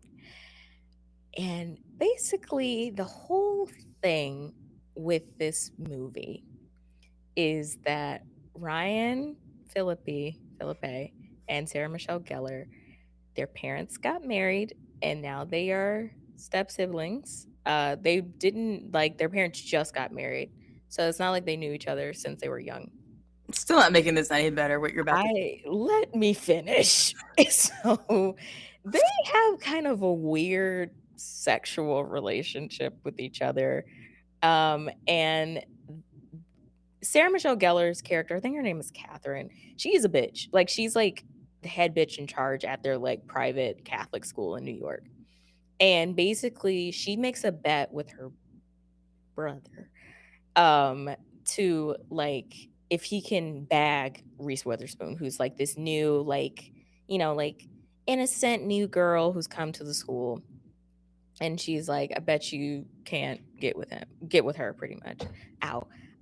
And so he ends up like seducing Reese and like but then seducing turns into something else.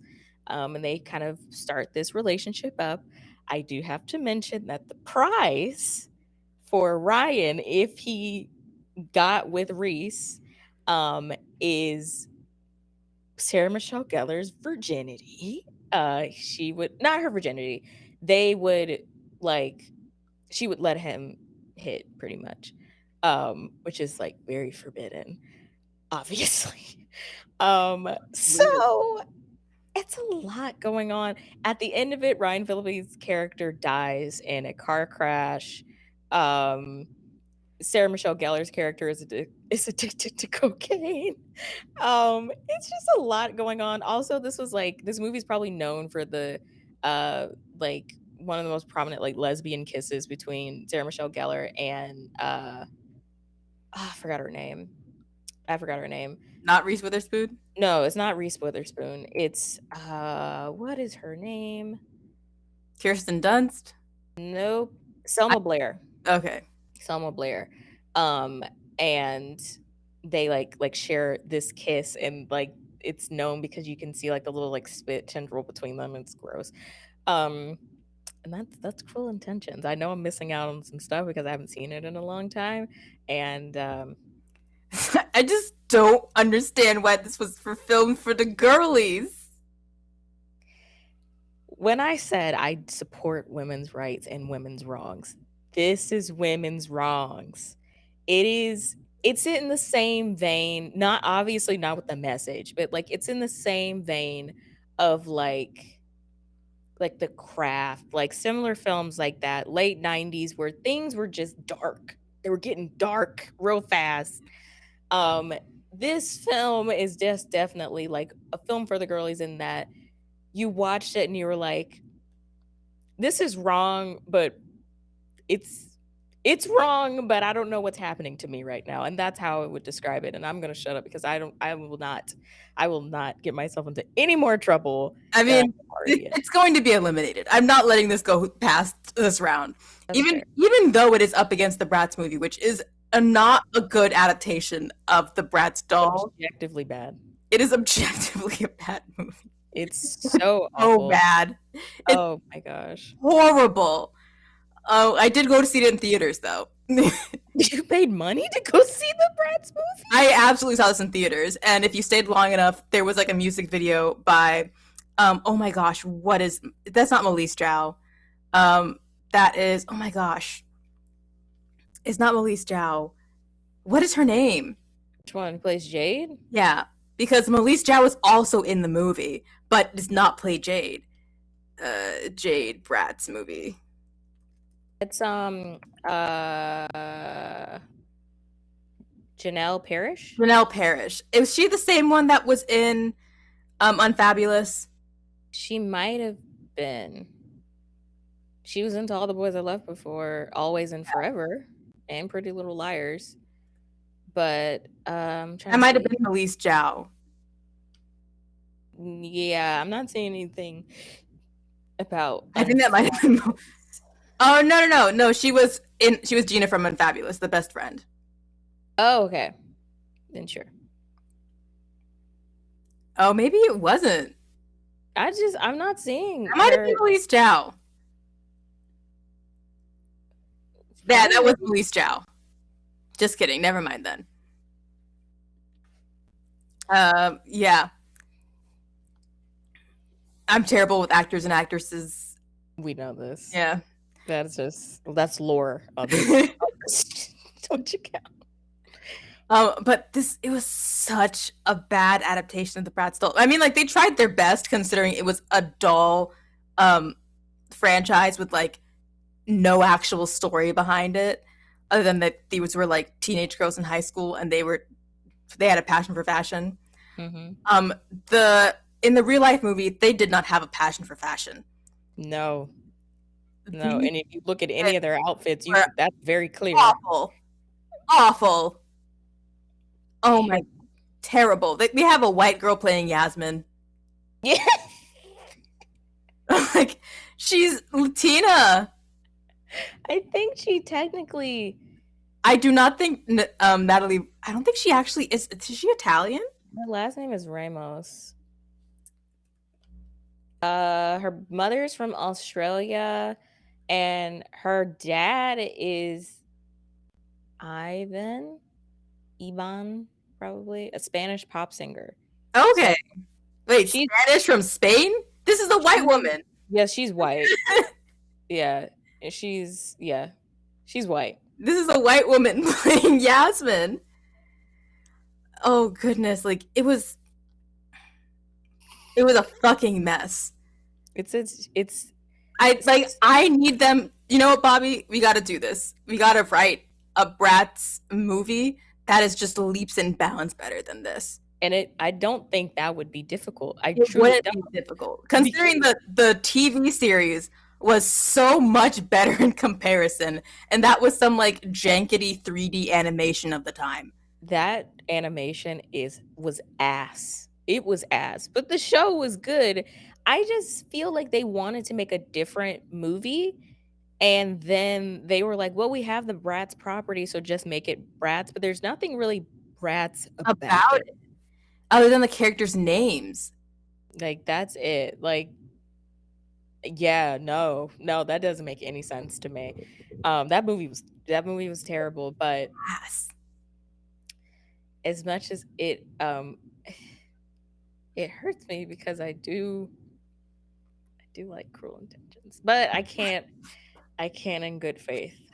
No, like the Bratz movie is notably terrible. We could just eliminate both of them.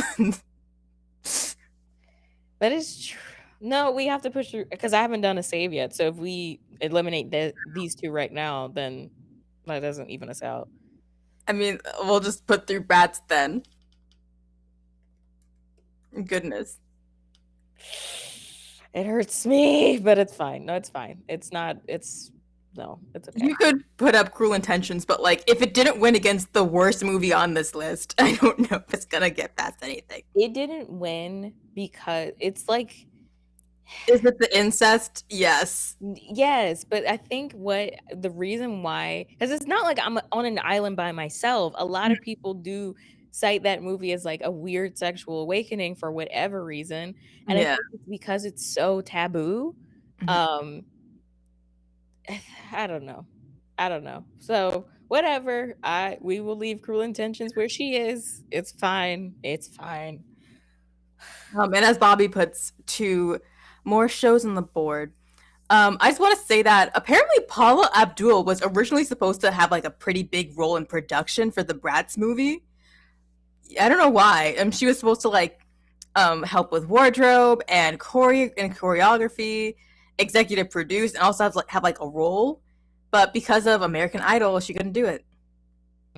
Damn. I'm not sure how much that would have helped. I don't know if it would have, but it would have been interesting maybe to see. Maybe. I don't know. I feel like anything could have helped that movie. Lord have mercy. God, it was so fucking bad. Awful. It was so bad. It was awful. Objectively so. But here we have 2 movies, one of which is not awful, and that's Bring It On, All or Nothing. That's the one I'm pushing through. I get Sleepover. I know people love it. Alexa Vega, Sarah Paxton, but no one is topping for the crumping scene alone being as funny as it was. And I don't think it was meant to be funny. It just ended up being funny because it was so bad. I can't believe they humiliated Hayden Panettiere by keeping it in the movie. They no, because they included that scene, but the thing is, they always kept it kind of balanced because Solange's character would be on Hayden's ass all the time. Like she never really liked her. She still was like, "Can you keep up, white girl?" And keep up, she could not. But No, that she could not. that crumping scene alone, oh my gosh, that was funny. Not. It's terrible. It's terrible. I love Sleepover because this movie is not good. It's not good, but it's not good in the way that movies for like teen girls at the time were supposed to be. Like there was no deeper meaning here. They, for whatever reason, it was like this high school dance that they wanted to go. That like the white girl that's oh my gosh, Sarah Paxton was supposed to go to with her boyfriend Weird, right? Mm. But she wouldn't have sex with him, so she was uninvited to the like big dance. Okay. I know, that was weird. Yeah. So apparently she used to be friends with these other girls, like the Alexa Vega and no one else of note girl.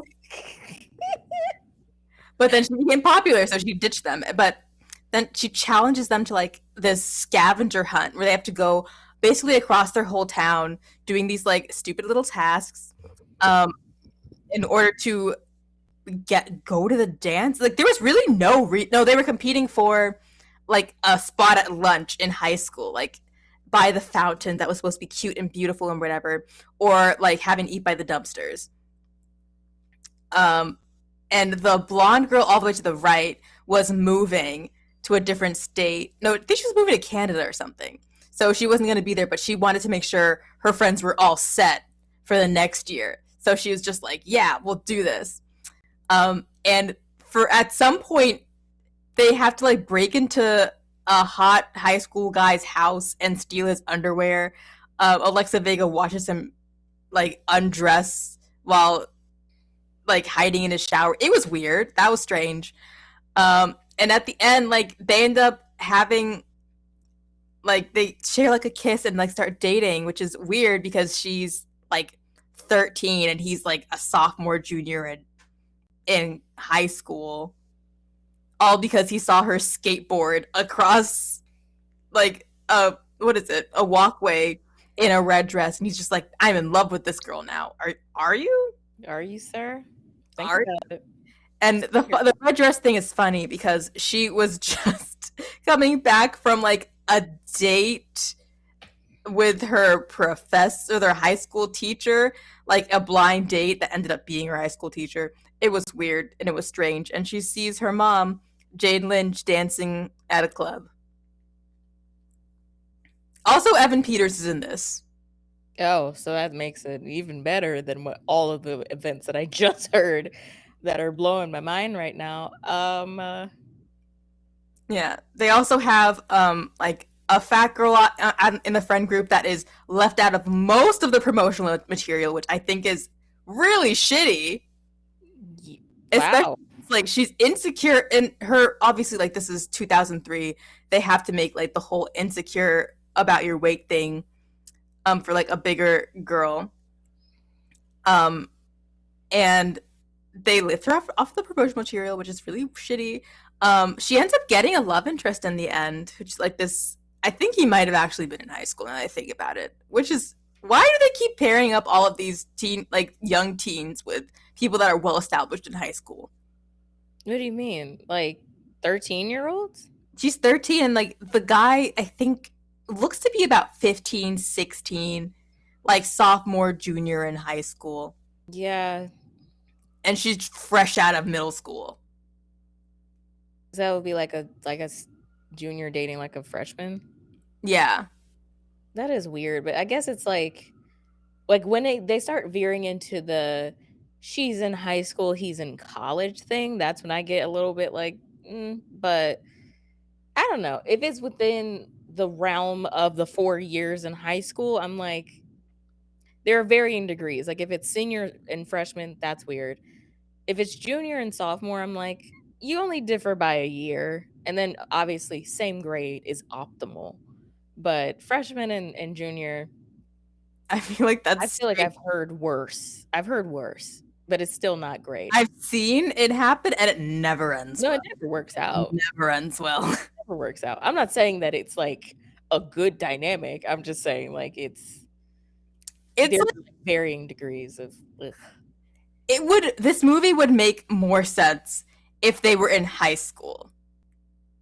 It doesn't super work now that they're just leaving middle school, especially since they can't drive, so they have to like steal some kind of like practice driving vehicle. Also, Steve Carell is in this movie as like a security guard. I feel like I could just keep learning things about this movie that I'm Yeah, not. there are people in this movie I didn't even realize were in this movie until I rewatched it again. Okay. It's free on YouTube.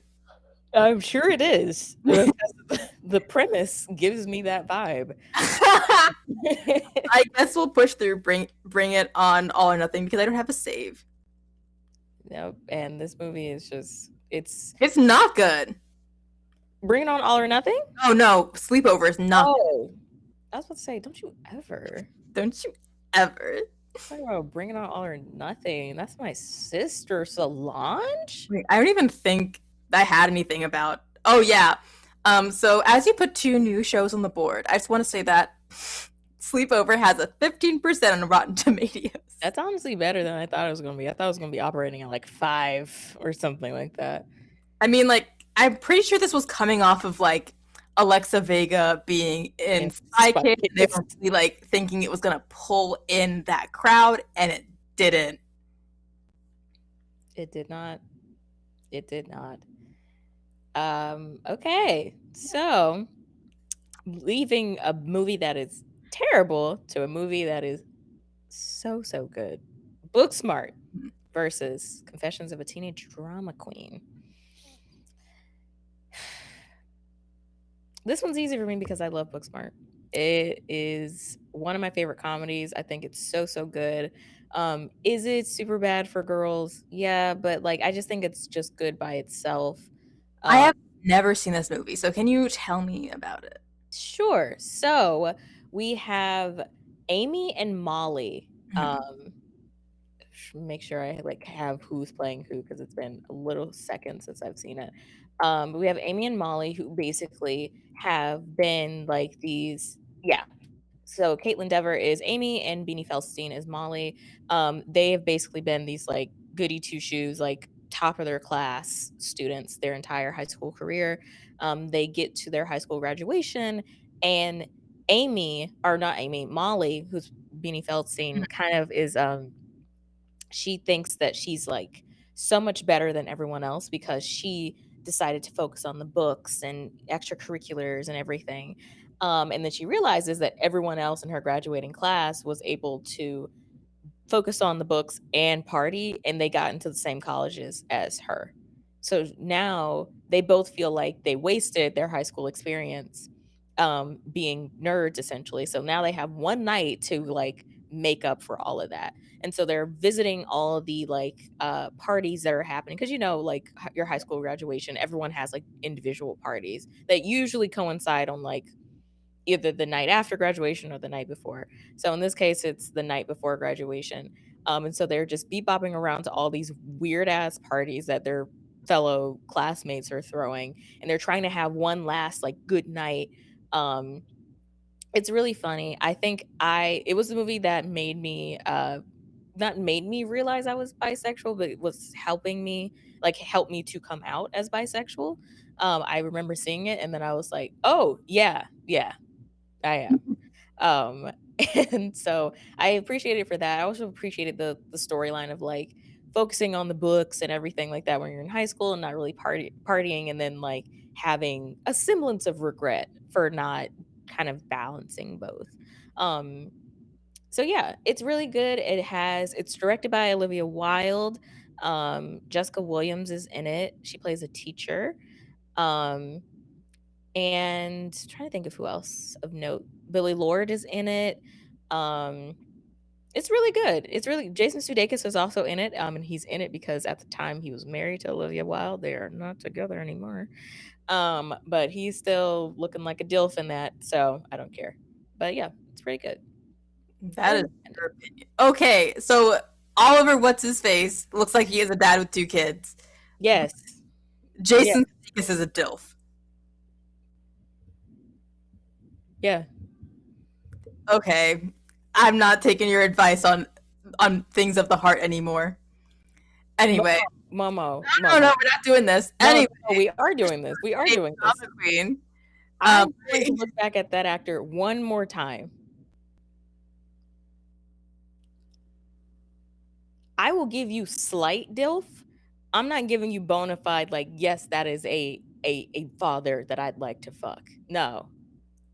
He just looks like a man who, like, has 2 kids who he loves very much. Jason Sudeikis literally looks like that. That's like the definition of him. I don't care. I don't care. Well, originally in Confessions of a Teenage Drama Queen, if you do or do not remember the film, it's about a girl who is convinced that her home city revolves around her until her family packs up and moves to the suburbs, where she finds herself competing for attention. Thank you, IMDb. Originally, Lindsay Lohan was not set to play Lola. Can you guess who was? A hint is this person has been in this list of films for the girlies more than once. Oh, just kidding. Was it more than once? No, I think it might have just been once. If it's who I'm thinking, it's been once. And was it Amanda Bynes? No. Oh, okay. Anne Hathaway? No. One last shot. They've been in this more than... I think they have been in it or just once?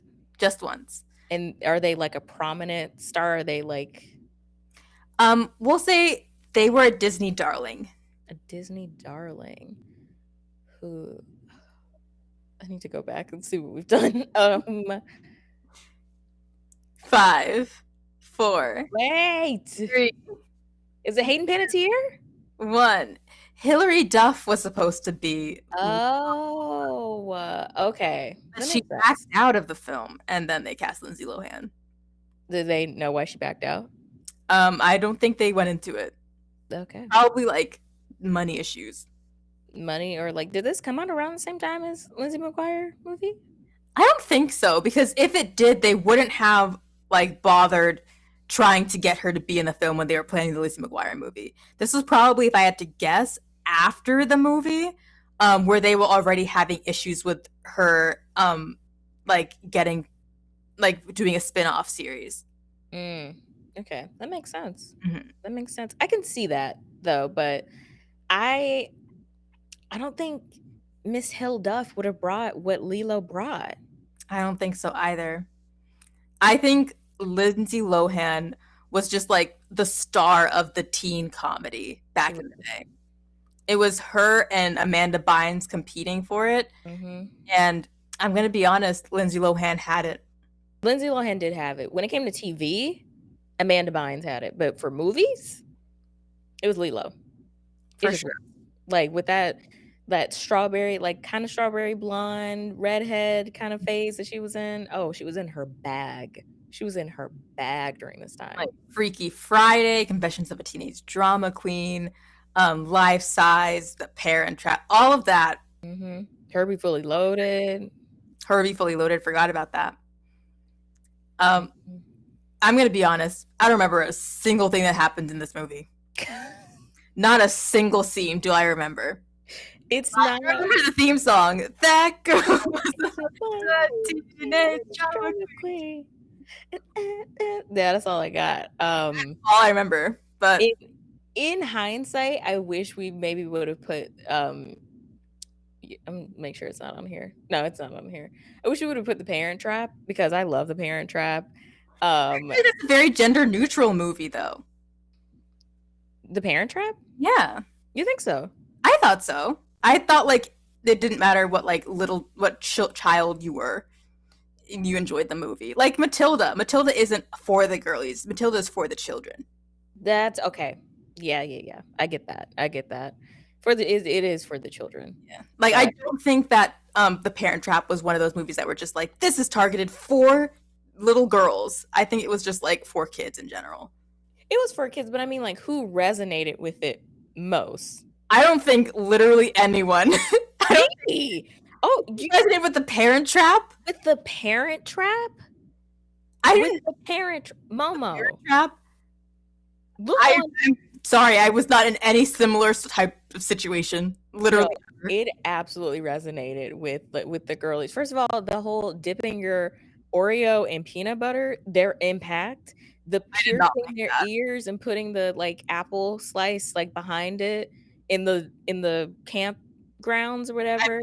I had pierced ears from before I could even remember. Same, but I'm just saying, like, I'm not saying I went and did it. The Chessie as a character? Come on. Anyway, I think I was traumatized by the salamander scene, though. I forgot what happened with the salamander scene. Oh my god, when Meredith goes to drink the water and like the and like it goes into her mouth. Trauma! Trauma! Oh my god. It plays behind my eyes at night. It's terrifying. Oh my god. Oh my god. I hate it. I hate it so much. Scene. Oh my! First of all, how did she? I guess she was frazzled because something happened and she was like they were giving her a glass of water. It somehow like jumped on her head and then she screamed. And in her scream, it got scared and ran into her mouth. I hate it. I hate it. That is okay. Yeah, but still, another time. That's like an honorable like film for the girlies, at least for me. But are you cool with like pushing through Booksmart? I'm so cool with that. Because I don't remember what happened in Confessions of a Teenage Drama Queen other than the theme song, which I think was perfect for the film. I just don't remember anything about it. That is very true. I could not tell you one thing that happens. Could not tell you. Okay. I think that next we're rounding out round one. Round one is always long. Yeah, it's because we're like having to beep out the room and just make sure that I have to go through thoroughly and eliminate. Yeah, we do. All right, next up we have Cinderella Story, and She's the Man. Now, this is my favorite of the Amanda Bynes movies. She's the Man. And A Cinderella Story is okay, and I just liked it because Chad Michael Murray was in it, and he is sexy as hell, and I will stand by that. But if I had to choose between these two, it would be She's the Man. Because I'm gonna be honest, I had A Cinderella Story on DVD. Okay, all right. And you still don't see the vision with Chad Michael Murray? I don't think I'm attracted to. You can't. Whatever you're about to say, you cannot say that because we have it on tape. I got you on camera. There have been white men that you've been down. Which one? Name one. Jesus. I just know that it exists. I just know that it exists. Well, definitely not blondes. Yeah, I guess. I don't know. I don't get wrapped up in hair color like that. But I think blue eyes freak me out, really. I remember you told me that. Yeah. That freaks you out. But anyways. Does Chad Michael Murray have blue eyes? Probably. I don't know. Probably. Look at him. I think the blonde hair, blue eyes thing is just like not my vibe. They might have like green or something like that. Like something different. But I don't know. Preference. I prefer to date people of color. I don't, because I am a person of color and have dated like people of color. I don't care about eye color or hair. I've never cared about that. Because it does. I'm like, that's shit you can change. You could put in color contacts and you could just dye your hair. I've just never cared about it. I've never forced someone to be like, I really hate your eye color. Can you use color contacts at all times? It's like, I don't want to see your original eye color at all. I would never do that. But anyway, back to the issue at hand. Ham. Cinderella Story versus She's the Man. Mm-hmm. I do agree that A Cinderella Story has more iconic beats. Jennifer Coolidge. She was a star. She alone could eke like a Cinderella Story past She's the Man for me because she was so good in it. She was fantastic. Also, I really loved the diner. Yeah, I love diner food. I think it's delicious, even though I only get chicken fingers and French fries. I love diner food, and by diner food I mean chicken Chicken fingers. fingers and French fries. I would literally never get a burger from a diner. I would always get chicken fingers and French fries. That's where you draw the line. You're like, oh, never. But chicken fingers, Listen, they fucking slap. they do slap slap. with some Have honey you ever had mustard. Steak and Shake like chicken fingers? Oh, hell yeah, I have. So good. All Steak and Shake food is good if you don't care about quality. At junior prom, my friend group went to Steak and Shake in our gowns and tuxes. My high school, like senior prom, we went to like a boba spot right before prom. Damn. No, we went after prom. That was our after party because it was open late. And then they went bowling, and I simply refused to go bowling, and I went home. I fucking hate bowling. You're not even like, no, I'll just go and sit. You're like, I was like, I refuse, and I went home. Damn, Momo, you couldn't even be down for the cause. I did not even. I was like, I will go to Steak and Shake. We will wear the funny hats. We will wear our gowns and tuxes. I will go home when you go bowling. That's hilarious. But with this one, I don't know, because the thing for me, the reason why I love She's the Man is I think this is Amanda Bynes perhaps at her funniest. Just some of the things that she says in this movie are so funny. Also, I don't care, and I'm not gonna defend myself. I'm gonna say this, and this statement is going to exist, and we are going to move on. Channing Tatum in this, sexy. Channing Tatum, I've always been there for you, Channing. I fucking knew it. I was just like, Chad Michael Murray, but not Channing Tatum? No, I would choose Channing Tatum over Chad Michael Murray. Oh, okay. No, I've been this Step Up, 21 and 22 Jump Street, and now The Lost City, which I will be seeing on Saturday. Channing Tatum, he needs to know that comedies are his sweet spot, because not only is he a little bit of eye candy. Have you seen 11 Years? No. Is he in it? He is. He's like the main character, I'm pretty sure. Is it funny? It's pretty good. It's like a reunion movie with like 11 years after their high school graduation. These people have like their high school reunion. And I think he plays, his love interest is Rosario Dawson. Oh. Well, maybe not love interest, but like the girl he dated in high school for most of high school was Rosario Dawson, and like he like meets up with her again. And I think this is where he was dating his then wife, Jessica, what's her face? Jenna, that one. And that was his love interest in the movie, I believe. Interesting. Yeah. Okay. So Oscar Isaac is in it. Ooh, Oscar Isaac is in it. You should have led with that. He sings a song, and I fell in love with him. I do get the ick with men who can sing. Really? He was so good. My worst nightmare is being serenaded. That's my worst. I'm putting this on. Look me in my eyes. If you ever want to woo me romantically, don't ever sing to me, because I will always just be like, ew. Because I grew up watching American Idol. I am wired to judge people by their singing, and if one voice crack, I'm out. The version is gone. I don't like it. Please don't ever. Yeah. It's a really good movie, actually. I think it was like some kind of indie style film. That's why I haven't seen it. Oh my gosh, Anthony Mackie's also in it. A bunch of like big stars were in it, and they weren't even big stars at the time the movie was filmed. I don't know why everyone that was in that movie like made something of themselves, but they did. Good for them. Yeah, it's a really good one. But no, yeah. Channing Tatum, like, comedies are where he needs to stay. Like, I need to laugh. I need to laugh, and I need to be like, damn, he's hot. It wasn't a comedy, but it was a pretty good movie. That's what I was asking. Is it a comedy? You just I don't think it was funny. Was good. If it was the comedy, it wasn't funny, but I think it was a drama. It was good though. I don't even like dramas. That makes sense, because I'm like, I don't think I've ever seen Oscar Isaac in something that's funny. He stays in the dramatics. Yeah, it was a good movie though. But that's not the movie we're even supposed to be talking about. We're supposed to be talking about A Cinderella Story, which has my vote because I really loved the idea of a masquerade. I was really gunning for a masquerade for my prom. Even though I don't know why the fuck I would do that because I wear glasses and I wouldn't be able to fucking see That would be anything. terrible. No, but That the was a thing fucking stupid idea. I was the same way. I was like, oh, I would love a masquerade theme for prom, but then I didn't think past how am I going to see? Yeah. I did not get to that point.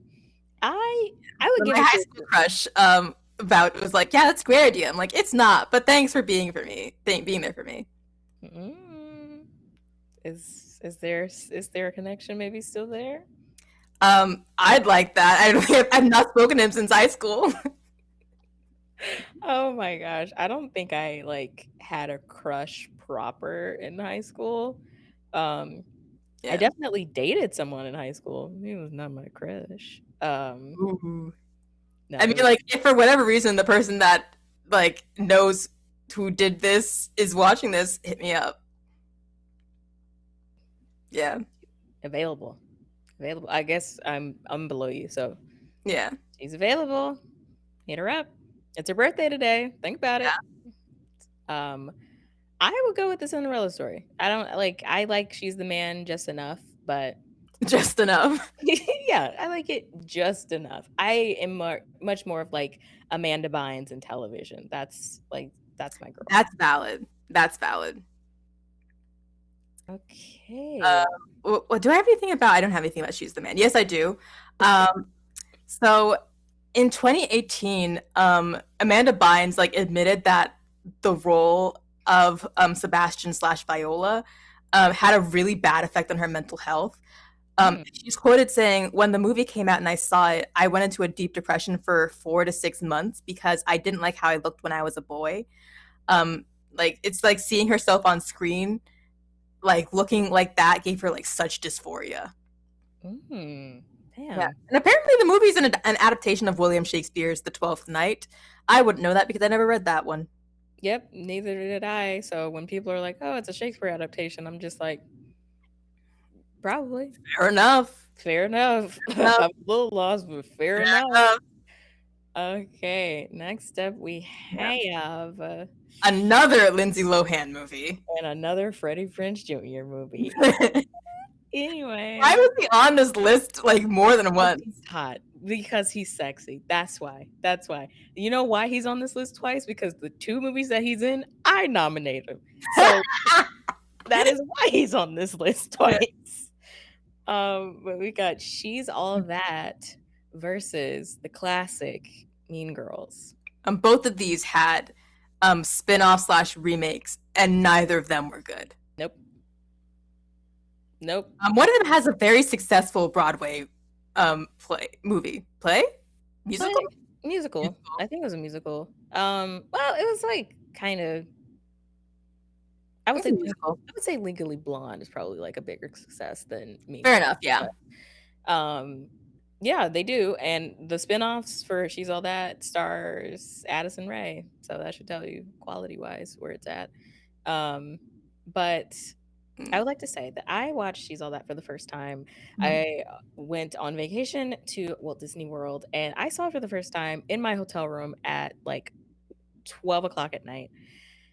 Did delirium set in? Yeah, it had. But I was enjoying myself because for whatever reason, it was playing on multiple channels, like multiple days that we were there. So I got a chance to see it a couple times, and I was like, yeah, this is the movie. When I went on a cruise once, and all that was playing was like Limitless and Ringo, the one with like the chameleon that was a cowboy. Death chameleon. Yeah. I fucking hate both of those movies. I watched them so many times in like a 3-day span. That's all that played on like an endless loop. It was Limitless and then Ringo back to back. Fuck you, Royal Caribbean.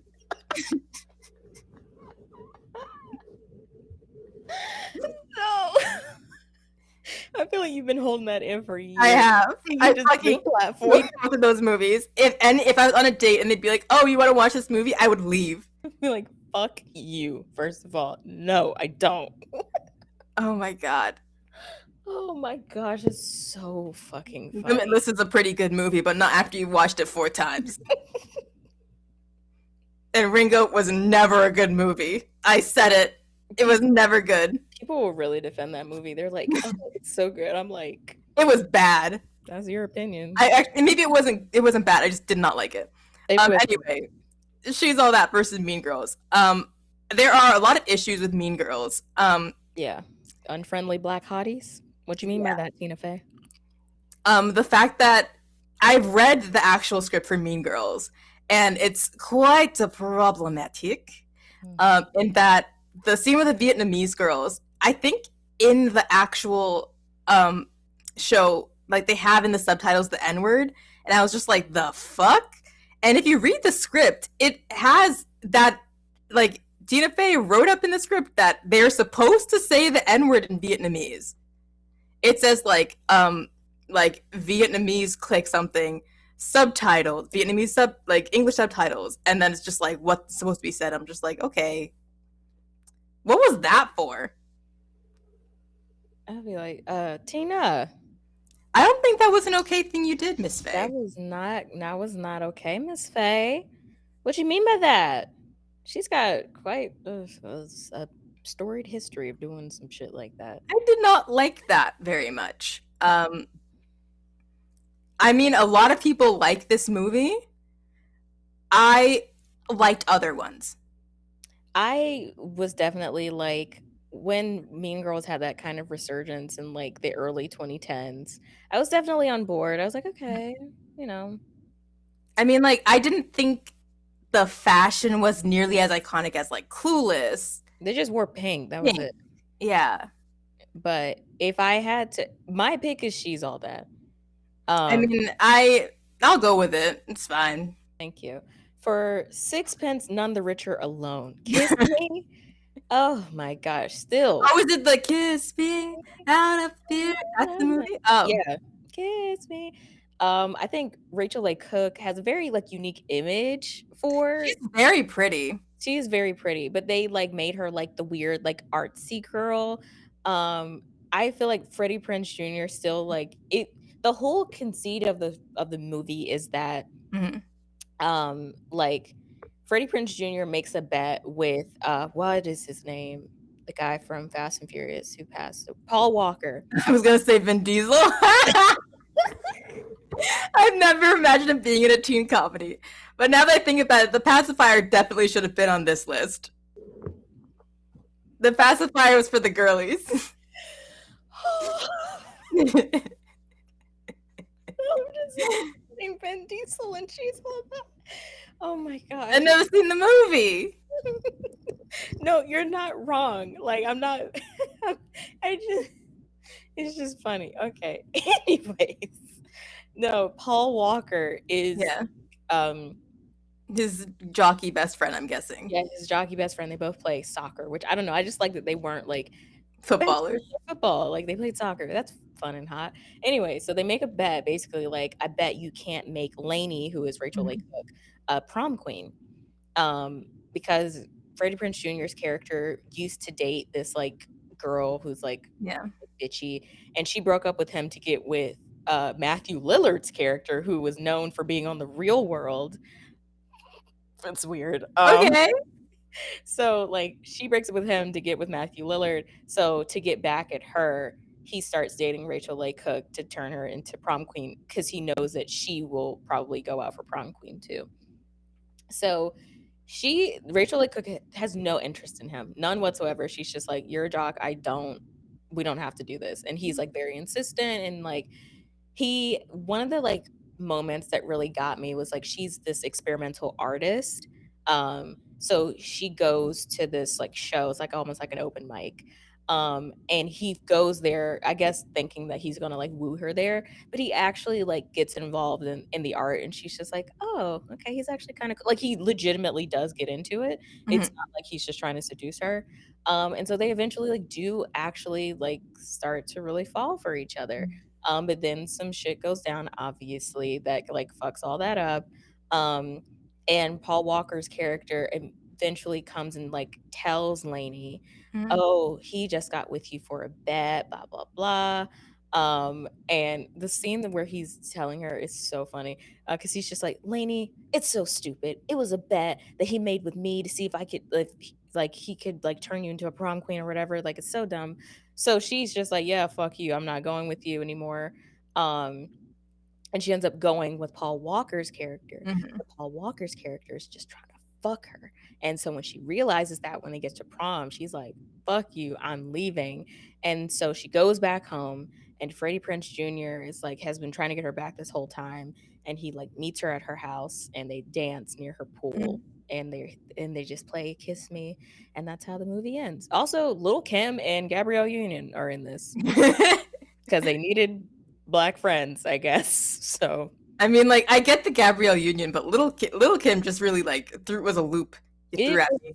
a choice, but I think it was something with like the director saw her in like a music video and was like, ah, she has to be in this movie. I don't know why, but I'm not mad at it. She doesn't have a prominent role at all. Like, Okay. it's fine. But it was just like, Yeah. I just didn't like the whole like, oh, glasses and a ponytail means you're ugly. yeah. This movie definitely like Like, as I sit here wearing glasses and a ponytail. it's like, what are you trying to say? Yeah.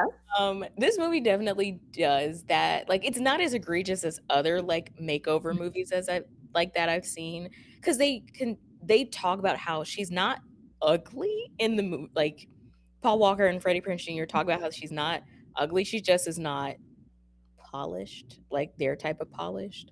It doesn't make it any better, but it's not like it was like she took off her glasses and now she's hot. She just like took off her That glasses. was miscongeniality. They're just like, you are a disgusting creature, not deserving of love.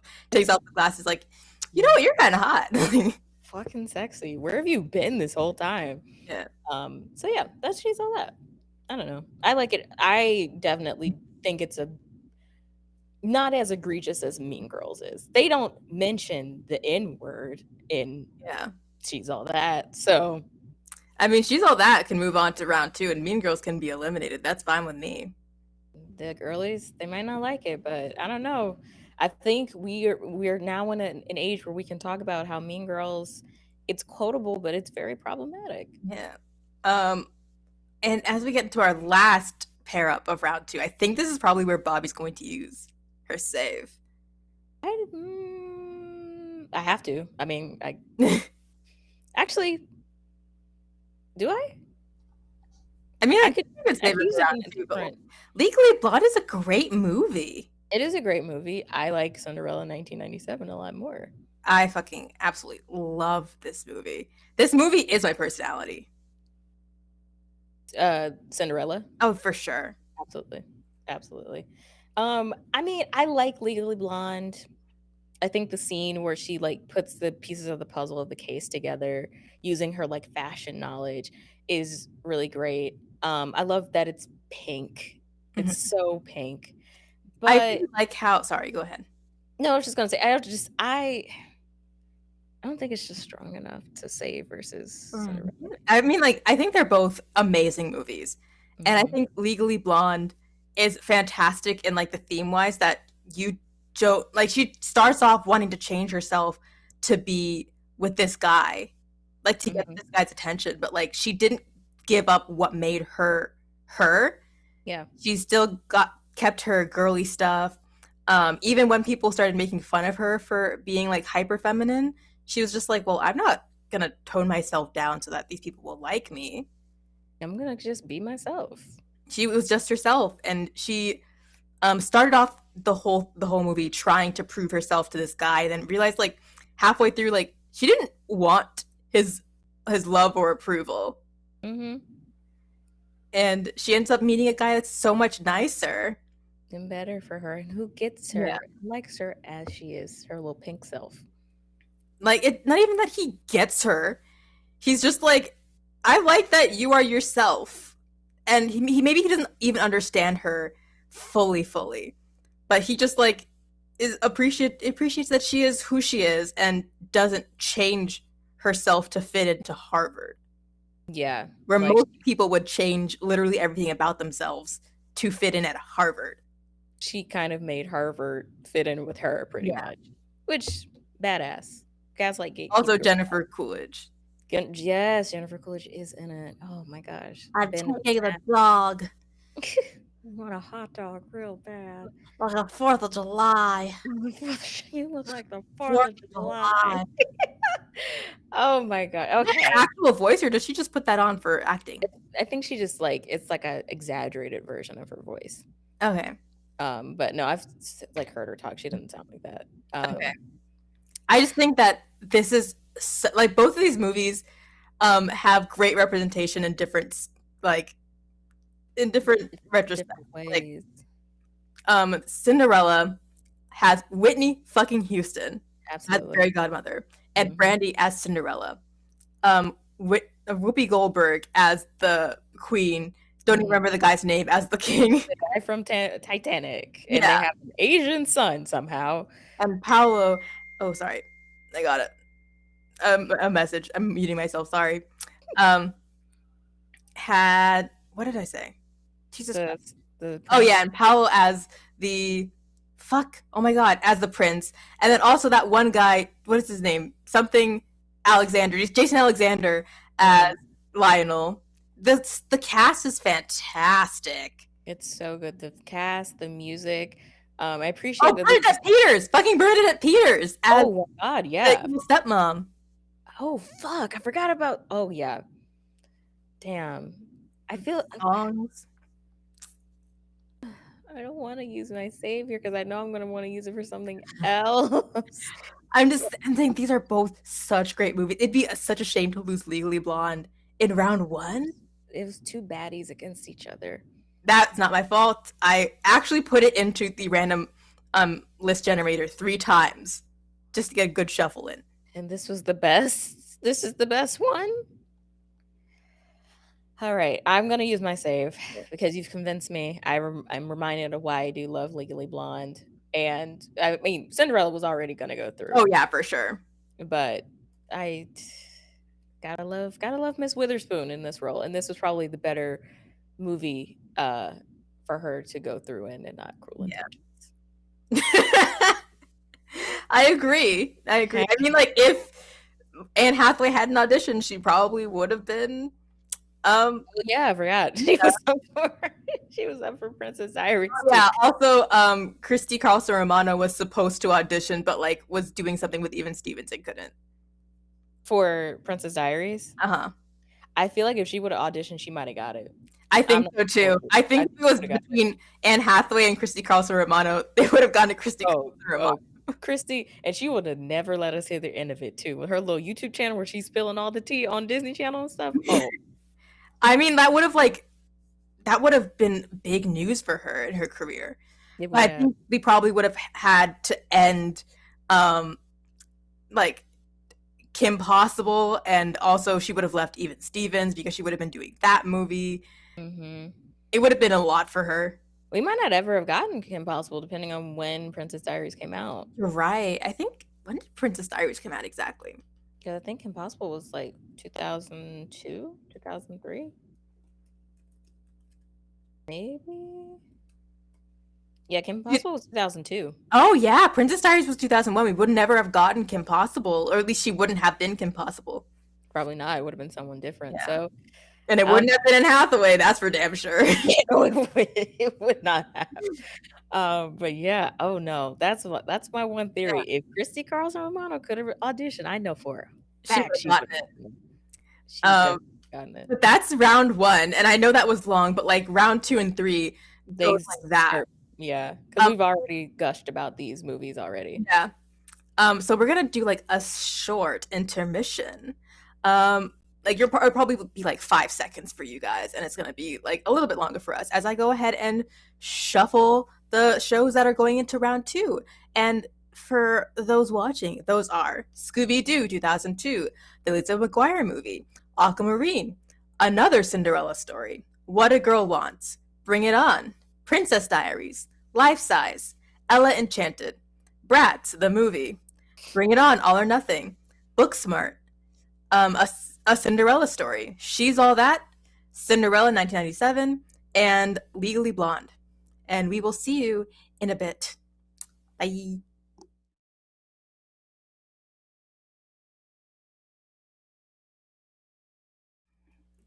And we back. Hello. And we are in round 2 now. We are. These are not the 2 that are competing at the moment, which is what you see now. But Bobby will put the brand new ones on the screen in 3, 2, 1. Ta-da. Ella Enchanted versus She's All That. Now, this might be hard for Bobby, but very easy for me. It's easy, but it's hard. You know, it's Ella Enchanted, obviously, it's what's going to go through. Yeah. But I do want to just say that She's All That is worth a rewatch. Are there problematic elements? Yes, it's a teen movie from the late 90s. That's gonna be there. You just gotta know that going in. But I think I don't know, like Rachel Leigh Cook and Freddie Prinze Jr. like legitimately like a cute little couple. I think their chemistry in the movie is palpable. And if you don't care about any of that shit, Freddie Prinze Jr. is hot as hell in this movie. So that's all I got to say. I feel like Sarah Michelle Gellar and like Freddie Prinze Jr., they seem like they'd be cool to hang out with. They do seem like a cool couple. Yeah. Like they're very like they seem like they're like your married friends that like don't make it like annoying to hang out with them because they're married. Yeah, like they've been together so long that they're just kind of like they're not cool. Always lovey-dovey in your face. Yeah. I definitely get strong. Like, you know, we've been married a long time. We still like love each other, but you know, we have friends and we hang out with them. We have friends. We hang out. We're people. Yeah. We're not just being married is not fully our personality. I get that vibe from them. Heavy. Yeah.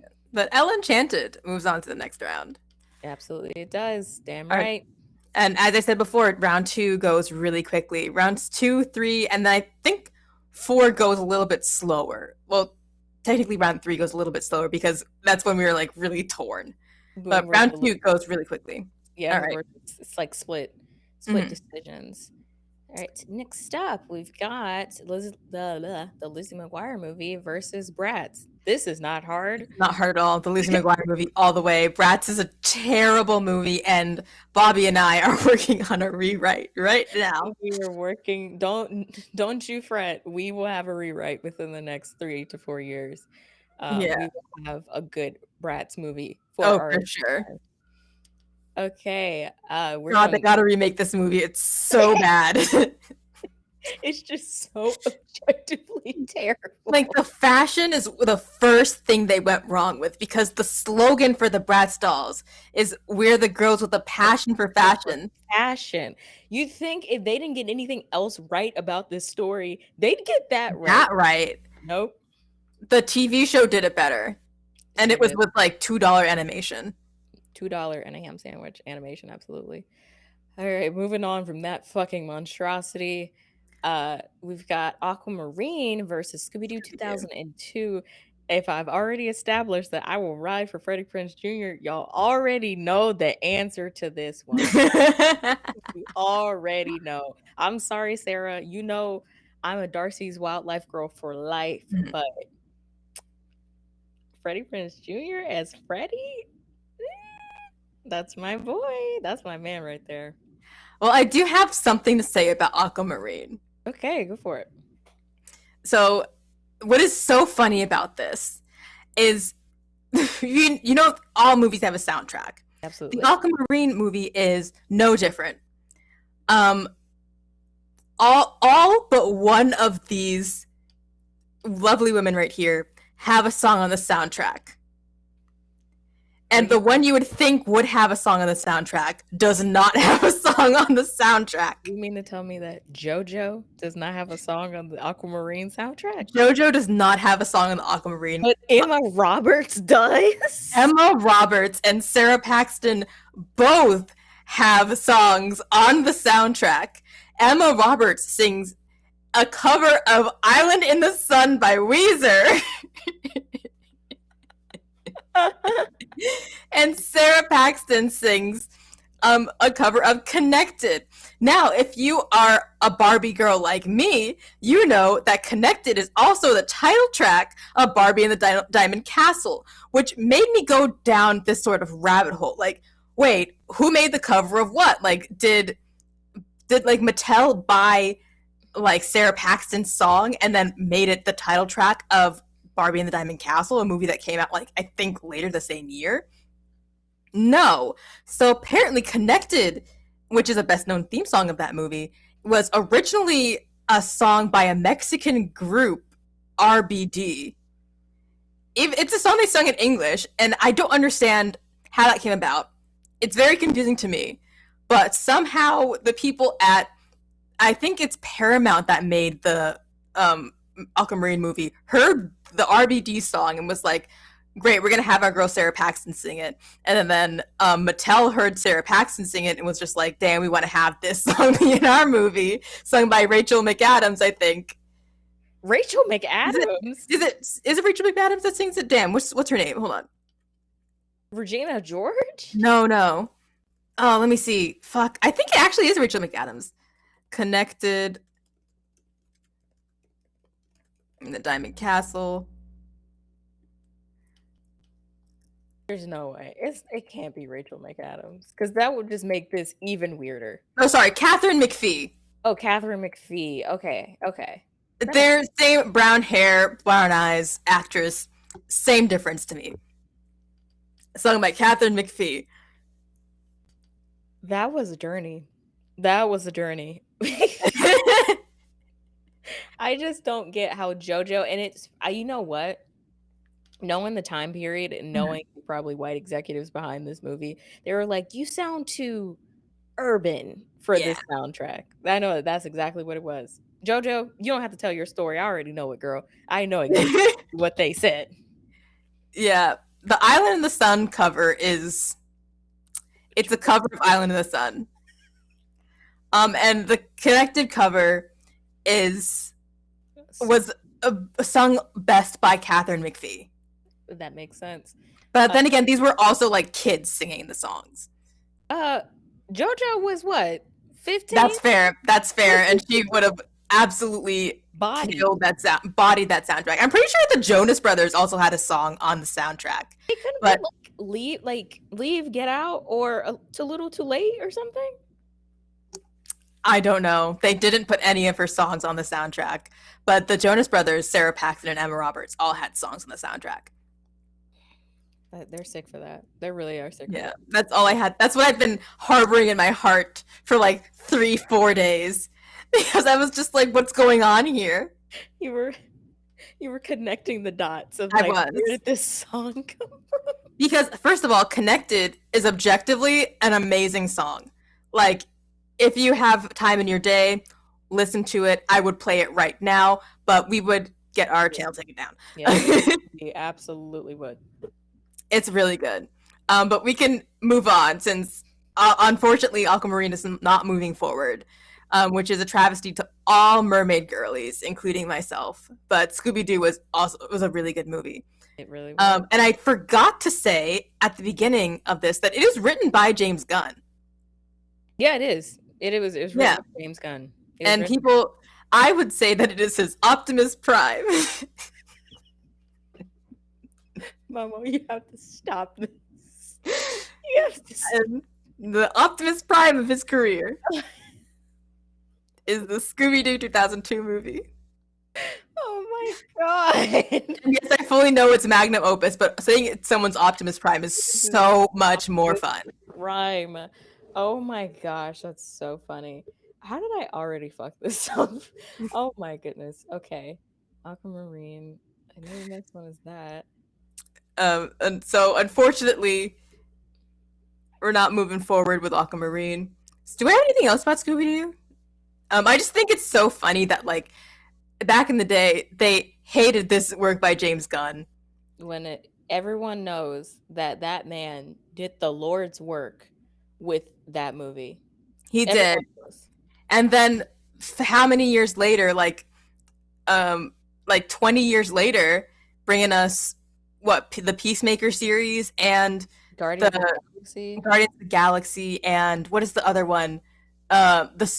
Suicide Squad. Is it Suicide Squad or the Suicide Squad? I think it might be the Suicide The Squad. second Suicide Squad. Yeah, the second Suicide Squad movie, which are all great writing. So good. And people are just like, this is a terribly written movie. I think you're fucking lying. I think you're lying. This is a good ass movie. It's like, it's a terrible movie to you. To you, it's so good. To me, it's phenomenal. But apparently the film was originally like supposed to be a lot darker. But then they changed it to make it like poking fun at the original series. And to lower it to like a PG rating. And one of my favorite movie facts, I say it every single time I talk about Scooby-Doo 2002, is Velma and Daphne were supposed to be lesbians in it, and the studio was like, no. They filmed a kiss and they cut it. I have seen the scene. Mm-hmm. I've seen the scene where like it was like a cut scene that would have eventually led to the kiss. It's on YouTube, so for all you bi girls and lesbians out there, you're welcome. That movie has a 30% of Rotten Tomatoes, and people called it lame and unfunny, and I think they just don't have a sense of humor because that movie is objectively funny. It is objectively funny, and everyone here knows it. I definitely fucked up this lineup, so I'm gonna hope that I'm right. The next ones that we have up, and Mama will tell me if I'm not. It is Legally Blonde, and what is it? Oh my gosh, I forgot. Yeah, Legally Blonde and What a Girl Wants. Oh, perfect. So we're back on track. Scooby-Doo, awesome. So this one, although it pains me, I have to eliminate What a Girl Wants because Legally Blonde is really, really good. It's a pretty good movie. It's so good. I just appreciate that the girlies have truly rallied behind Legally Blonde and have been like, this movie will always and forever be for us. It will never be for anyone else. And if you don't like it, I don't want to hear it because I know it's good. I know that it's good. And I shan't be convinced otherwise. I wonder how many girlies went to law school because of this movie. I do wonder about that too, because I know that they play like some like cool law professors like will play scenes from the movie like in their classes. I've heard, but I wonder what's the impact of Elle Woods in her law career. I wonder. Who knows? But we don't care because we're talking about Legally Blonde, the first one. Yeah. And our next up. Was this going to be hard for you? Who is this one supposed to be hard for? Oh, literally nobody. The next one is pretty easy. Fly through it. Cinderella Story versus Cinderella 1997. Rodgers and Hammerstein's Cinderella 1997. Obviously, it's Rodgers and Hammerstein's Cinderella because this movie is perfection incarnate. Absolutely. Sorry, Hilary Hilduff. Sorry, Chad Michael Murray. Yeah, it was super weird that he was like, what, pushing 30 and she was 15 and they 30. Okay. Yeah. He was definitely not pushing no damn 30. He was like, what, 25, 26? Was he? Yeah, he was like well into his 20s and she was 15. How old is he now? I don't know. He's not in his 30s now, that's for damn sure. Let me see. He's probably in his like 40s, maybe. He's probably in his 40s, yeah. He's exactly 40. Yeah. So if he was born in 1981, a Cinderella Story came out in what? 2004. He was 23. Okay. Then he's 23 and she was 15. It's still weird. Yeah, because she's 7 years younger than him. Yeah. I could not imagine playing the love interest opposite of like a 15-year-old boy. That would disgust me. Well, they would never do that unless you're Licorice Pizza. So they would never do that, except they definitely did do that. They definitely did do that one time before, absolutely. No, this one's gonna hurt you. This is the one that's gonna hurt you. Oh yes, definitely Cinderella 97. I'm not even blinking. We're done. Oh, I do have stuff to say about Cinderella 1997 though. Or do I? Just kidding. No, I don't have stuff to say about Princess Diaries. Okay. Well, that one's next up, bestie. It's a Princess Diaries versus Life Size. This one fucking hurts me so Yeah, bad because I love both of these movies so dearly. Mhm. But I'm going to have to let Life Size go, Mhm. even though I do shine bright like a star. Yes, you do. Damn it. But Princess Diaries, I have some fun facts about this, if Go I could for just it. pull them up. But I want to get the names right. So it's based on a book series by Meg Cabot, and her agent thought the first book had like really good film potential, so like they tried to get people to make it, and they came across Deborah Martin Chase, who was fresh off of producing the movie Rodgers and Hammerstein's Cinderella in 1997 Oh. with Whitney Houston. Mm-hmm. Okay, so she knows talent when Yeah, she sees it. she does. And they were thinking about like when they started presenting it to Disney, because Disney was interested in it. They ended up picking it up because Gary Marshall, who would eventually become the director, wanted to make a live action princess movie to challenge like the emerging belief that kids didn't want to see live action anymore; they just wanted to see animation. So they made this movie, and this is where I think the children's movies made for adults first begun, because he wanted to make a G-rated film that, quote, was edgy and crazy and maybe something that adults will like. And I think all started here with The Princess Diaries, because I don't think I've heard that belief said prior to this movie. With the whole like children only are interested in animation thing? No, like the whole like making movies for kids that adults will enjoy. Yeah, definitely not in movie. TV probably, but movies, no. But I think that's where it started with TV, with film. Mm. I see the vision. I see the vision. Yes, yes, and it was produced by, what is it? Oh my gosh, Brownstone, which I believe was Whitney Houston's production company. So Whitney Houston had a hand in this, as well as Deborah Martin Chase. So it was two Black women on the like executive producing board working like on this film, which is why this film, even though there are no Black people in it, but there were Black people behind the scenes, in prominent roles behind the scenes, actually, which I found very impressive. And they were, before they started casting for it, Deborah Martin Chase said that they were going to keep the whole like Mia being white thing.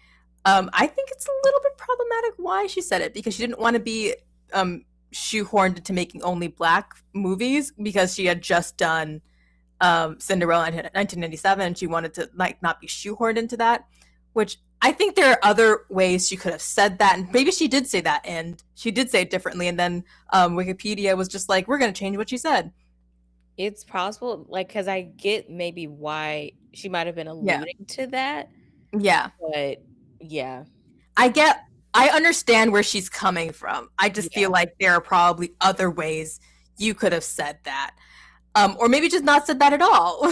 Yeah. I think just saying that like you wanted to keep Mia European like the book is okay enough.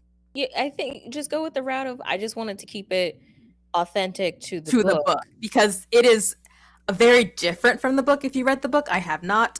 It's a lot different, but keeping aspects of what made the book is okay enough of an explanation.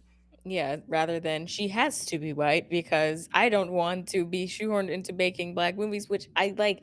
I get, because especially at that time, like if you made a couple Black movies, these like white executives would have been like, those are the only movies that you make. They couldn't see the I get why she said it. I feel like there were other ways she could have gone about it. Yeah. But hindsight is always 20/20. Yeah. And I think sometimes you say stuff and they're just like, oof, that shouldn't have said it like that. Should have said it like that. I so I will give her a pass, especially because she brought us both of those amazing movies I love so much. That's your hero right there. Yeah, my fucking hero. So I'm just gonna gloss over that she said that because I love these movies, and that one statement cannot change it. Um, and that was her take on it. But I believe, yeah, I was right. I said Brown House, right? Brown House. Brownstone. Sorry, Brown House Productions. I got it wrong. And Whitney Houston, along with Brown House Productions, were heavily involved in picking the music for the film. Oh. So that soundtrack, you have to thank our girl Whitney Houston. God rest her soul. When it comes to music, you're not touching Whitney. Yeah. Got an ear and a voice from the angels. So that's what I had to say about the Princess Diaries. I love it so much. Such a good film. Such a good film. Hate to see Life Size go, but against Princess Diaries, especially with that production story. And for Life Size, I think it was the director, was it the costume designer that was just like it was such a pleasure to work with Tyra Banks because everything that she wore looked great on her, no matter what it was. And I have to give it to her. She might have been an absolute menace on America's Next Top Model, but damn, every outfit she wore in this movie, straight fire. Fabulous. They were probably fantastic. Yeah, we don't have to do anything. No notes. No notes. No notes. You know how to wear clothes, my friend. That's hilarious. That makes sense, though. That absolutely makes sense. Oh, but yeah, that's all I gotta say because Princess Diaries is moving on. Absolutely, it is. Now it's my turn for my heart to be crushed into a million pieces. We've got Booksmart versus Bring It On, All or Nothing. I don't know where I stand because Bring It On, All or Nothing, is it semi-problematic? Yeah, it is. It absolutely is. Does Booksmart not have really any major Black leads other than Jessica Williams? Yeah, it does. It does. Black woman leads.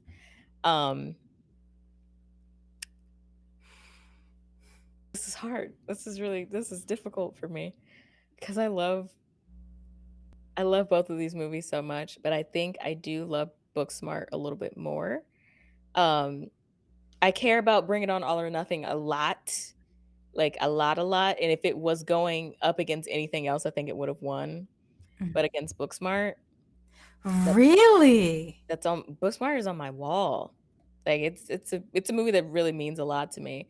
If I had to save, this is what I was saying, I should have fucking saved my save because I would absolutely save both of these. Like I love them both that much. But when I think about like certain scenes and also the fucking crumping scene, I can't forgive the crumping scene.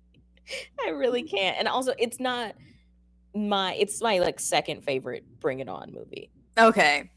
Yeah.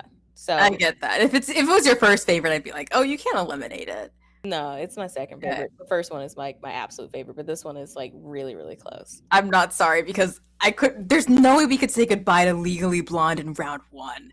That's a fucking good movie. You know, if you saw the list before I did, I wouldn't know if you could just switch Legally Blonde with something else. I wouldn't have known.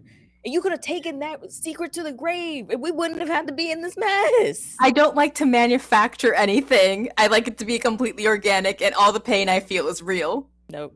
Not when that pain affects mainly me. Absolutely. I had to say goodbye to some of my favorites early on too. So Booksmart moves on, you say? Booksmart does move on, but I have all the love in my heart for Bring It On, All or Nothing. Got it. So Booksmart was a very confusing movie to me because I have not seen it. I'm going to say I haven't seen it. But like reading up on it, seems like this movie went through so many like rewrites because like there was one version of the screenplay that was circulating on the blacklist, the 2009 blacklist for a while. And then it was rewritten in 2014. And one of the lead characters, I don't know if this actually made it to the final, was written as a lesbian. Yeah, Amy is a lesbian. Okay, because I didn't know if that actually made it into the final. And so they're not. So in the original, I think they were seeking out boyfriends for prom. Mm. And in the rewrite, the second rewrite, they were seeking out, like they're just going to like an after prom party. So they're not searching for like boyfriends to go to the prom with. They're just going to an after prom party. And that's not even what happened in the final version of the script, as It I has nothing to do with prom. infer from what you said earlier. Yeah. But I just think it's so funny how something can be like finished in 2009, and then like not actually get made until like several, like almost 10 years later. Yeah, because the thing came out in 2019. Oh yeah, so like a full 10 years later, and not even looking anything like what it was originally supposed to be. So I don't understand when I'm in like screenwriting classes right now, and I hear like some of my professors being like, "Oh, it's like has to be polished. Like you haven't. It's not like really finished." And I'm just like, even when you finish something, you can sell it, and then someone completely rewrites it. So I don't think there's ever a time where something is completely finished until it's shot. Pretty much, like whatever the final product is, shot is what it is. Is the final product, and that's. I don't even think the final script that someone wrote is identical to what you see on screen. Exactly. I agree. Absolutely agree. But that's interesting that they had it like it makes sense to center it around prom. Mm-hmm. But I think the pivot to graduation is a lot better. Because prom is not that great for everyone. Like it just kind of is like an event. Like they hype it up a lot in film and TV, and then once you do it, you're like, should I come clean about something? Oh my god, it depends on what it is. I was very dedicated to prom committee. So it meant a lot to you. It meant a lot to me. I spent 2 months making our photo background from chicken wire, and tissue paper and glitter. 2 months making it. What was the theme? Enchanted Evening.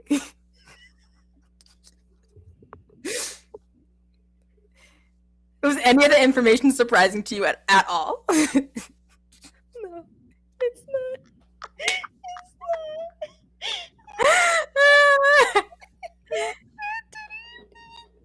What's so funny about Enchanted Evening?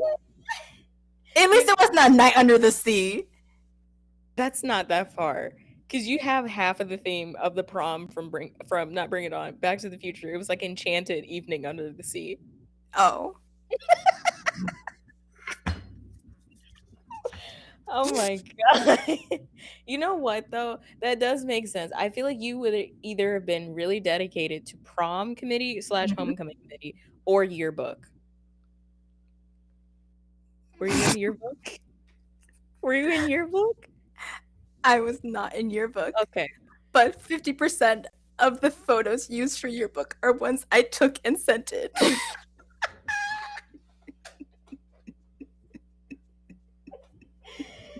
I'm crying. Like if you opened up our yearbook and pointed randomly, I probably took that picture. So because you were so dedicated to prom, you had wall-to-wall photos in the yearbook. No, I was just in my photography phase. So I took a lot of pictures of school life because I was there. So you were on yearbook committee, but you were like in the photo department?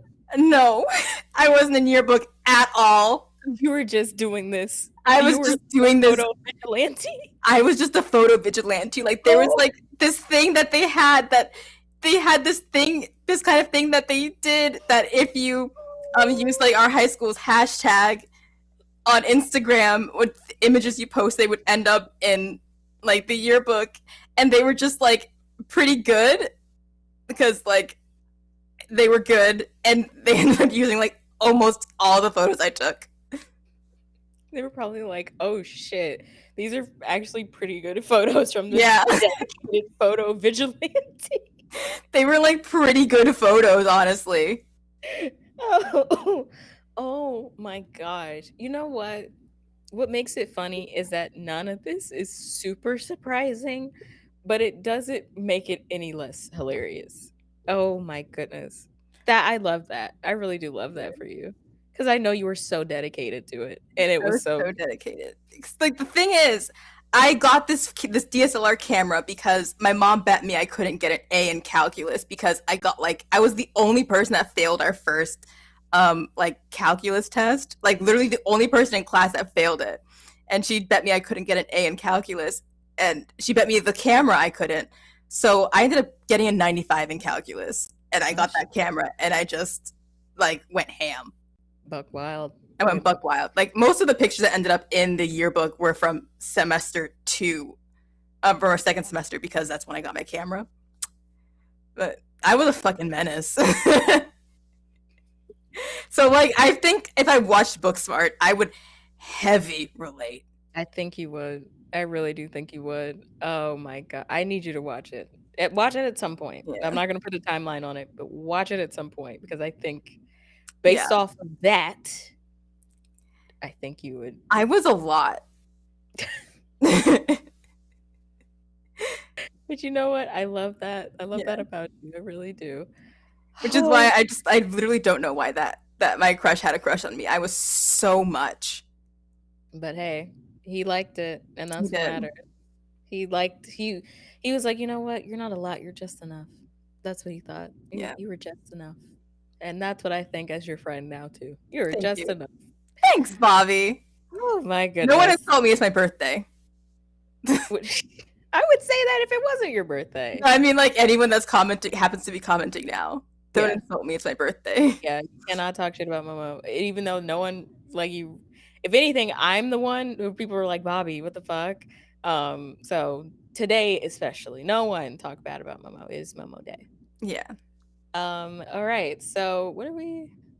We were pushing forward Booksmart, and then the last one I think is like Bring It On versus Another Cinderella Story, which is pretty easy, as I have said. Yeah. I have sacrificed one Bring It On movie, and I will not sacrifice this one. Tell me something I don't know is not strong enough to push this through to round 3. It's not, and the like two-way mirror scene, it's iconic.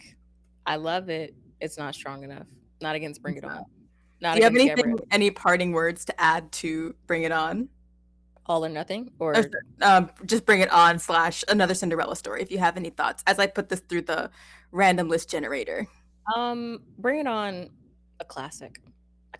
I think anything with Gabrielle Union around this time in it was going to be a certified banger. She only was fucking with the hits, and I really appreciate that about her. Again, like I said, the retrospective that she wrote, I can't remember who it was for, but talking about Bring It On 20 years later is actually really, really good. And highly recommend reading about it if you're interested in hearing kind of just the behind the scenes of the movie. Another Cinderella Story, I think I watched it because it was on ABC Family quite a bit. That's true. It was. They played that movie a lot, I think more than A Cinderella Story. They for sure did. I don't know why they were just like, we love this version of A Cinderella. We have to apologize. Like 3 of the 14 of the 28 shows on this original list were just different versions of Cinderella. They are, and I hope you cannot hear the bagpipes. I can. Just very faintly in the background. I guess they're having some kind of St. Patty's Day parade where you are. Fucking news to me. The grocery store. I hope they wrap this shit up before. That's so funny. That's so funny. I thought it was just someone like playing bagpipe music, but I'm hearing drums. Oh, it's a full parade. It's a full parade. Oh, that's great. Okay. I wasn't planning on going out anyways because I live in New York City and it's a holiday where people drink. Yeah, no fucking thanks. Yeah, it might as well just be SantaCon. Yeah, it might as well be at this point. Did you happen to go out during SantaCon, or were you just like not even there? I was here. It was during like Christmas too. So I had company up and we were out in 30 Rock of all places. So I was out. Oh no, you were out during SantaCon? SantaCon and Christmas time. And it was when Omicron cases were like starting to like spike up. And somehow neither of us got sick. So because we kept on our masks the entire time and we were both vaccinated. So but yeah, I've only gone on it once and it wasn't because of this HannahCon, SantaCon. I just happened to be out, and SantaCon was happening. You just triggered someone so hard by saying TanaCon. I know. I'm sorry. I'm sorry. But in round 3, which is basically our final round, because this is going to determine what 4 go on to win the Peabody Award. I cannot fuck that up. I can't. I will get it. So our first 2 competing, Lizzie McGuire, the Lizzie McGuire movie, versus Ella Enchanted.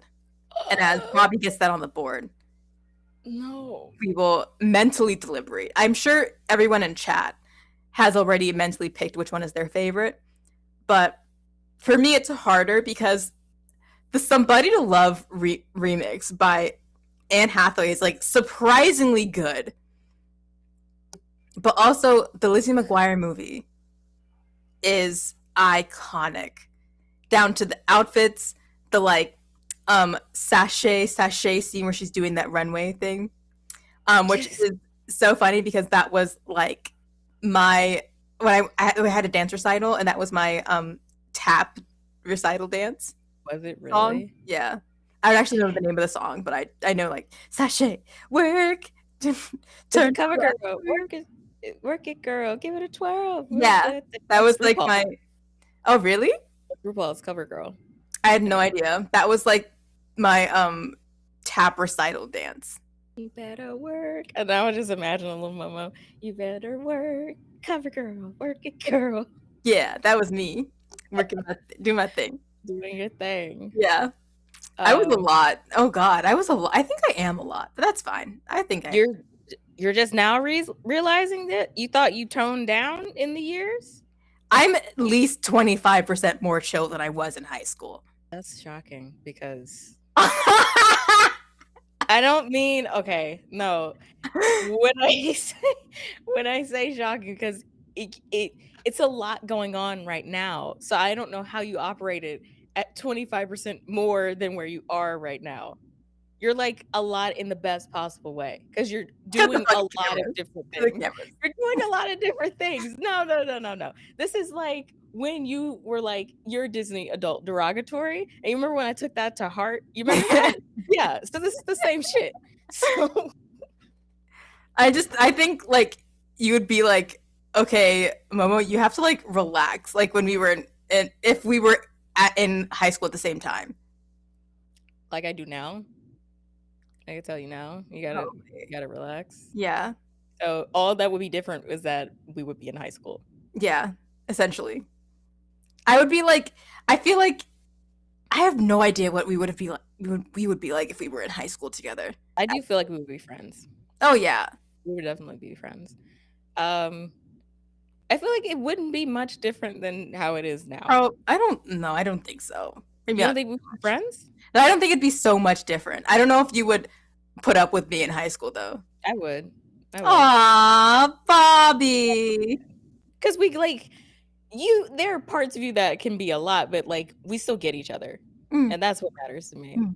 So, I don't know. But Lizzie McGuire versus Ella Enchanted. If you could say, I keep derailing the conversation, unfortunately. This one's hard, but oh no. I might have to go with Ella. I really want to go with Lizzie. I just really like that movie.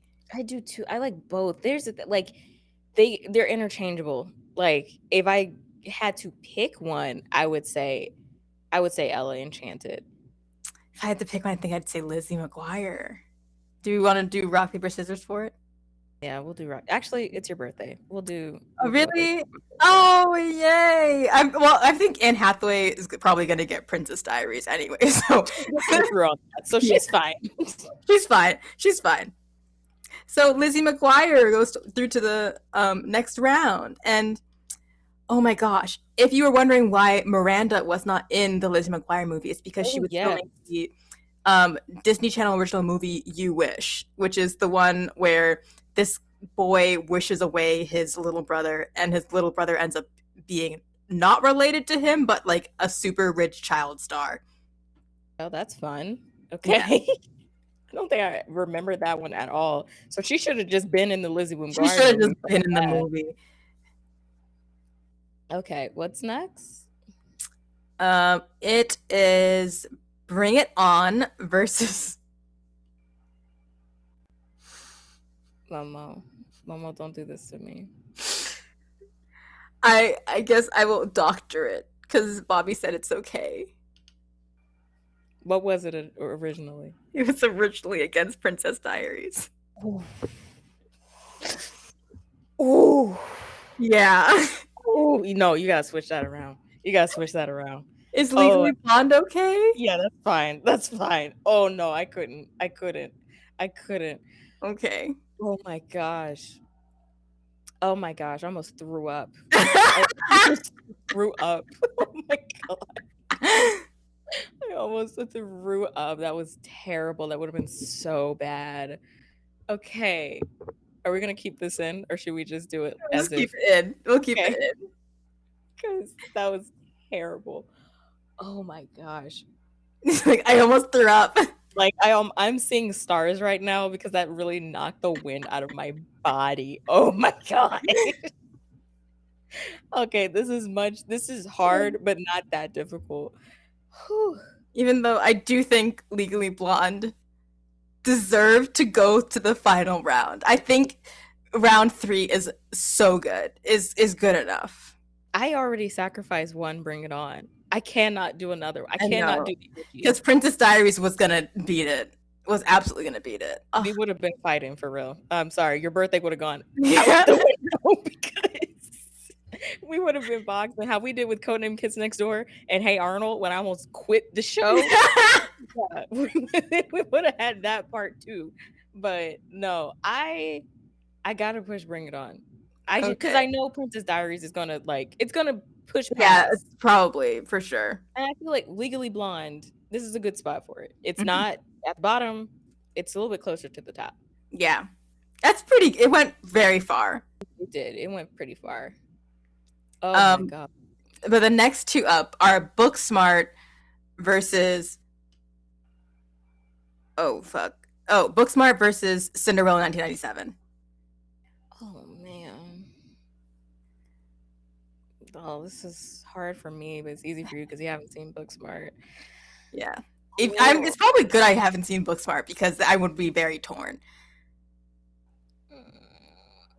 I know it has to be Cinderella 1997. It has to be. That movie is so good. This is a good spot for Booksmart. Same spot as Legally Blonde. Okay. It's fine. I sacrifice. What is your favorite song in Cinderella 1997? Impossible, probably. Really? Impossible. Okay.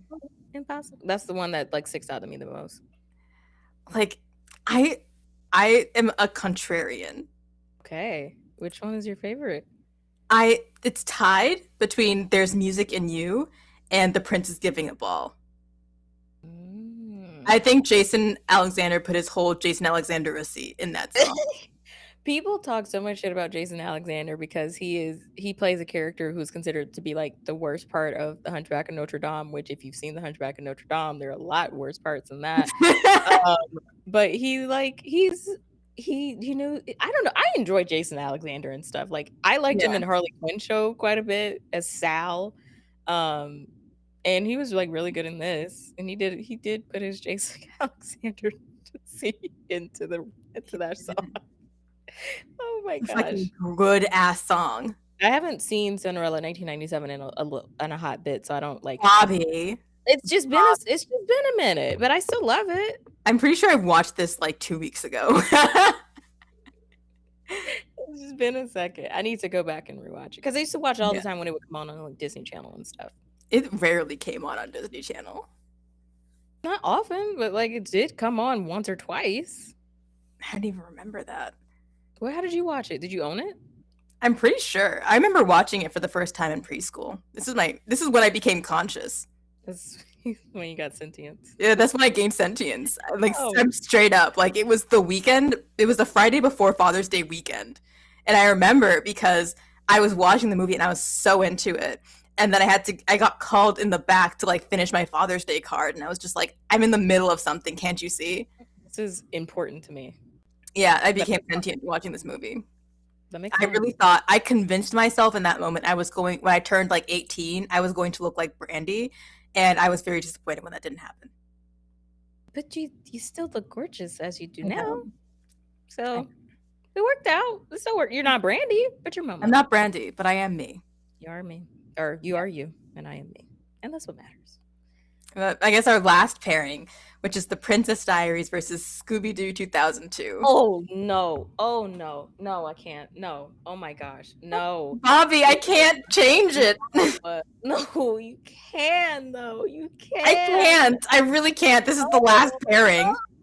Oh, no.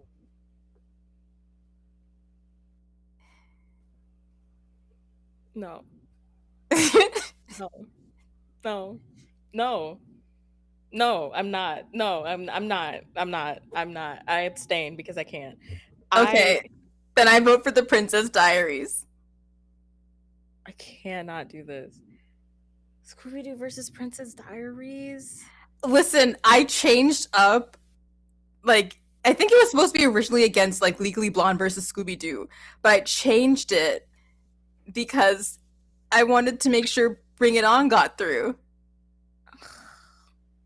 Fuck.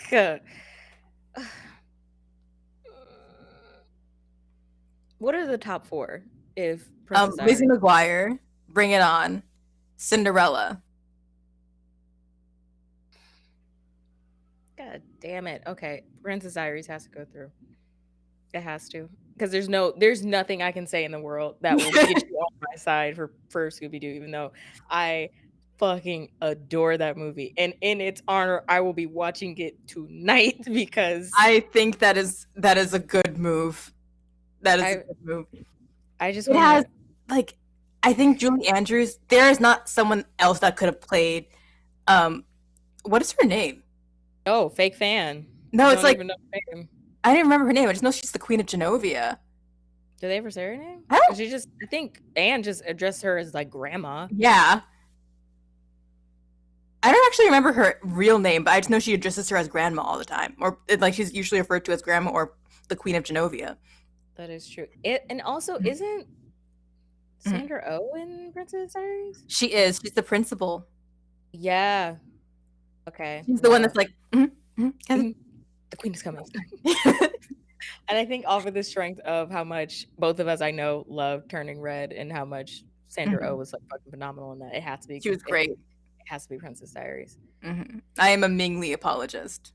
I am absolutely a Ming Lee apologist. If anyone tries to talk shit about my girl, she was trying to keep a family unit together, and she was running that shit. She was trying her best, and then like the aunties came. I saw the aunties came. Like I nearly shit myself.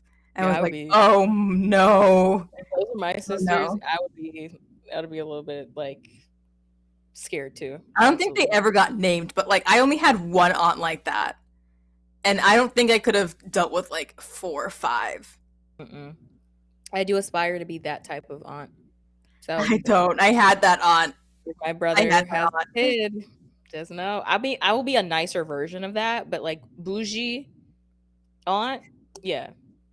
You can come and stay at my house for the weekend. You can't stay extended time. We don't do that. I got a life beyond you. That's what I aspire. So, as Bobby, assembles our winners circle for our P-Buddy winners. P-Buddy. We will just do a little bit of just like chatting about current events, and the current events is really just Turning Red, because I never met nobody like you. Have friends and I've had buddies. It's true. But they don't turn my tummy the way you do. I never met nobody like you. Yeah. That's a fucking good song. On my mind.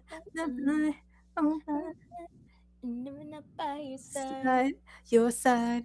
Yeah. Please enjoy this musical dance break by Bobby and I.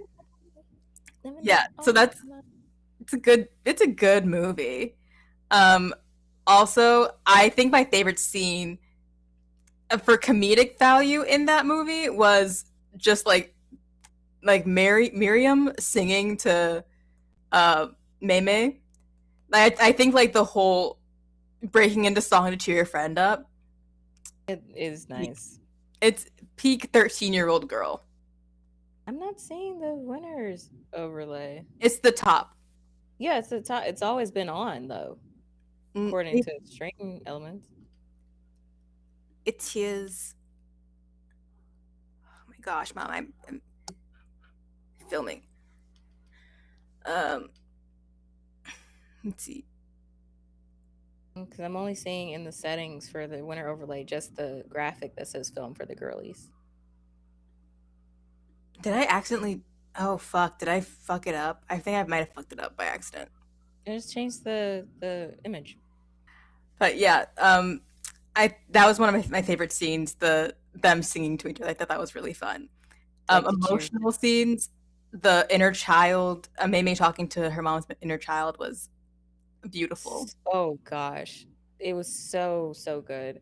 Also, I don't know why I didn't put together that Sandra Oh was playing Young Ming too. Mm-hmm. They just like pitched up her voice. I don't know why I didn't put that together because I'm not smart. I mean, it would be weird to hire somebody just to do like 4 lines of dialogue and that's it. That is true. That is true. Was it even 4 lines? It probably was like maybe 2 to 3 lines of dialogue, and you get paid like what, $500 for that? That's a lot.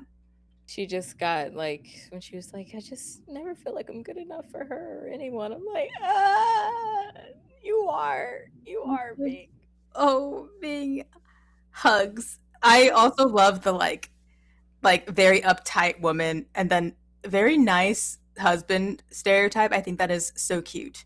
That scene where where Mei was like, oh, you can hang out with dad, and he's like, well, He's like, oh, and she's like, let's go. That's like, let me get my flashcards. I saw someone on Twitter being like, that scene is much funnier, especially when you know that she fought her own mother to be with him. Basically fought her own mother to be with Jen just for her to be like, I'm not hanging out with you. He was like so excited to hang out. He said, oh.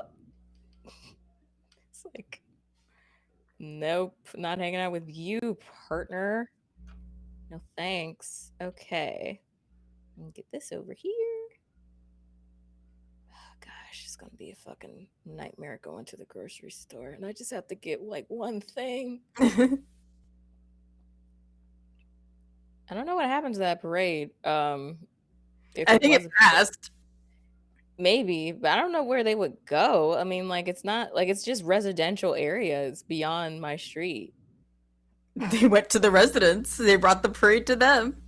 Which I don't know why they did that, but I guess I don't know. I forgot why people love St. Patrick's Day. Does that make sense? I love St. Patrick's Day for a different reason. Usually because it's your birthday. It's not the same. It's John Boyega's birthday. Oh. It just happens to be a coincidence. Mine, too. You were born on the same day? Does it mean you're destined for each other? Maybe. If it did, I would be absolutely pissed if you ever forgot my birthday. Like, son of a bitch, it's your birthday, too. Yeah. You're supposed to remember. Could you imagine dating someone with your same birthday and they forgot your birthday? I couldn't imagine dating someone with my same birthday because I am such an attention whore. We cannot have the same birthday. And that's why me and my man, our birthdays are nowhere near each other. I need that whole space for me. Is he a Virgo? No, he's a Gemini. He's a Gemini. His I think birthday is May 28th. Could never. I see, the thing about me is that I know it would never work out between me and a male Virgo, probably a Virgo in general. But I have this bad thing with male Virgos that I am just very attracted to them. Get down. I know it would literally never work. It would only. I've dated a male Virgo, and it will only end terribly. And I know this. Weak in the I knees. not myself. You're weak in the knees, Momo. Stand up. Stand up. Stand up. Okay, I think I got it. Righty, let me update it. Make sure it looks good. Oh, and this is our winners. You turn off Our Turn winner. off Oh shit! Scooby-Doo. I won't turn off Scooby Doo. You know why? Because I want people to know. And also, I don't think I can. I don't know why it won't let me Yeah, open the folder anymore. Hold on. I will. I it's will turn fine. it off in a But second. this is our winners: the Lizzie McGuire movie, The Princess Diaries, Cinderella 1997, which is also known as Rodgers and Hammerstein's Cinderella, but it's a long title. And Bring It On. Bring it on, and not Scooby Doo. It just got stuck in the background. I'm graphic design is not my passion. Okay, so I don't know. I don't know what to tell you about that, but Um, that's what we got. but congratulations to our Peabody recipients. And this was really fun. I'm glad we did this. I'm glad we did it too. All right, hold up, updating it now. Yeah, All you right, got now it's fixed. I do think this is the one time where like the things that got knocked out right before the yeah, top four, that hurts. That hurts. We lost some good soldiers, we did. but But I I'm think happy I with. really like the lineup we had. I do too. I'm happy with this. Mhm. I'm glad that we got Gabrielle Union pick in there because she's in a couple of these movies. Yeah, even if she just has like 2 lines, she's in a lot of them. She's in a lot of them because she was the go-to black girl for like a lot of the late True, 90s, early 2000s teen true. comedies. Um, and we got a movie that's pretty much only people of color, Hmm. and we'd love to see it. Man, Cinderella is a good ass movie. I It's probably will watch it like in the next few days. shit for your birthday. Treat yourself. What's your favorites? Different for my birthday.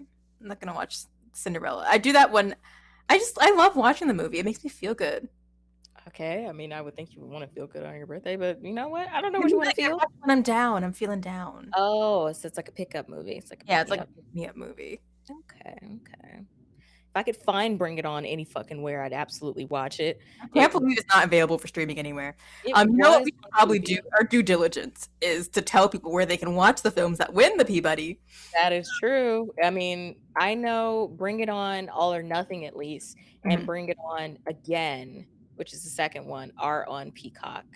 Bring It On, the first one was on Stars, but I think it now might be back on Amazon Prime. It Uh, seems like. well, the Lizzie McGuire movie, The Princess Diaries, and Rodgers and Hammerstein's Cinderella are all on Disney Plus. Plus, pretty much. Yeah, actually, the Princess Diaries is on Disney Plus. I know the Princess Diaries 2 Royal Engagement is also on Disney Plus. Yeah, Princess Diaries is on Disney Plus because when I was looking up when I was looking up if Sandra was in it, I saw Disney Plus. Yeah, Yeah, I don't know where you can find the first Bring It On. I happen to own it, but because of course I do. you But can find it in Bobby's apartment. you can find it in my apartment, elsewhere. The full thing seems to be, or used to be at least, on the USA Network. Hmm, interesting. I didn't even I know they don't had a know. streaming platform. I think it's just like Oh, just their here thing. website. Yeah, it's just their Oh. website. For whatever it showed up, like the full thing showed up. So I don't know if it actually works, but just look up "Bring It On" where to stream, and you'll find it somewhere. And as we wrap up, do you have any like TV or movie recommendations for our audience? Go watch Turning Red. That's my Yeah. one and only recommendation. Watch Turning Red. It's shrouded in controversy simply because Aw Man was like, "Oh, this is not good." So that's how you know it's a fucking banger. It's true. That's It's how true. you know. Ome, she really did what she had to do. The whole like team behind it. It's like the first Pixar film to have like the creative leadership team be all women, Hmm. which you can tell because this movie is so well done. That's my one and only TV or film recommendation. Go watch Turning Red. And I would like to recommend the Turning Red, the making of Yes, that's really good. film, I guess you could call it, like short film, which is what is it? Release Your Panda? Yeah, Release Your Panda or something like that. The Making of Turning Red. It's Yeah, on Disney Plus. it's on Disney Plus. It's like they're right next to each other usually. I recommend watching that because you get an in-depth on the making of process, and also you get to learn a little bit more about like the director, the writer, the creative team in general. Hmm. It's very, very good. Anything Turning Red right now, take it in. Also, listen to Four Town. Those songs, my The 3 goodness. songs they went on tour with, because that was going to be one short as fuck concert. 2 songs, but 2 bangers nonetheless. They had 3 songs. The third one's just not very good. Oh, it's like their ballad, right? Yeah, Like the their ballad short is not as good as the other 2. But No. they went on tour with 2 really good songs and 1 B-side. And they're not twice. They don't have B-sides that fucking can outsell their title tracks. It was a B-side for a reason. Mhm. That they went on tour with it, and if it's good enough for them, it's good enough for me. Yes, we are 4 townies. 4 Yeah. townies for life over here. Absolutely. So, that's Yeah. it. All right. I think we should go say goodbye with a serenade. What did I just say, Mama? What did I just I never met nobody like you. Have friends and I've had buddies. It's true, but they don't turn my tummy the way you do. I never met nobody like you. That's it, everybody. Bye. Thanks for tuning into the stream. See you next time. Bye.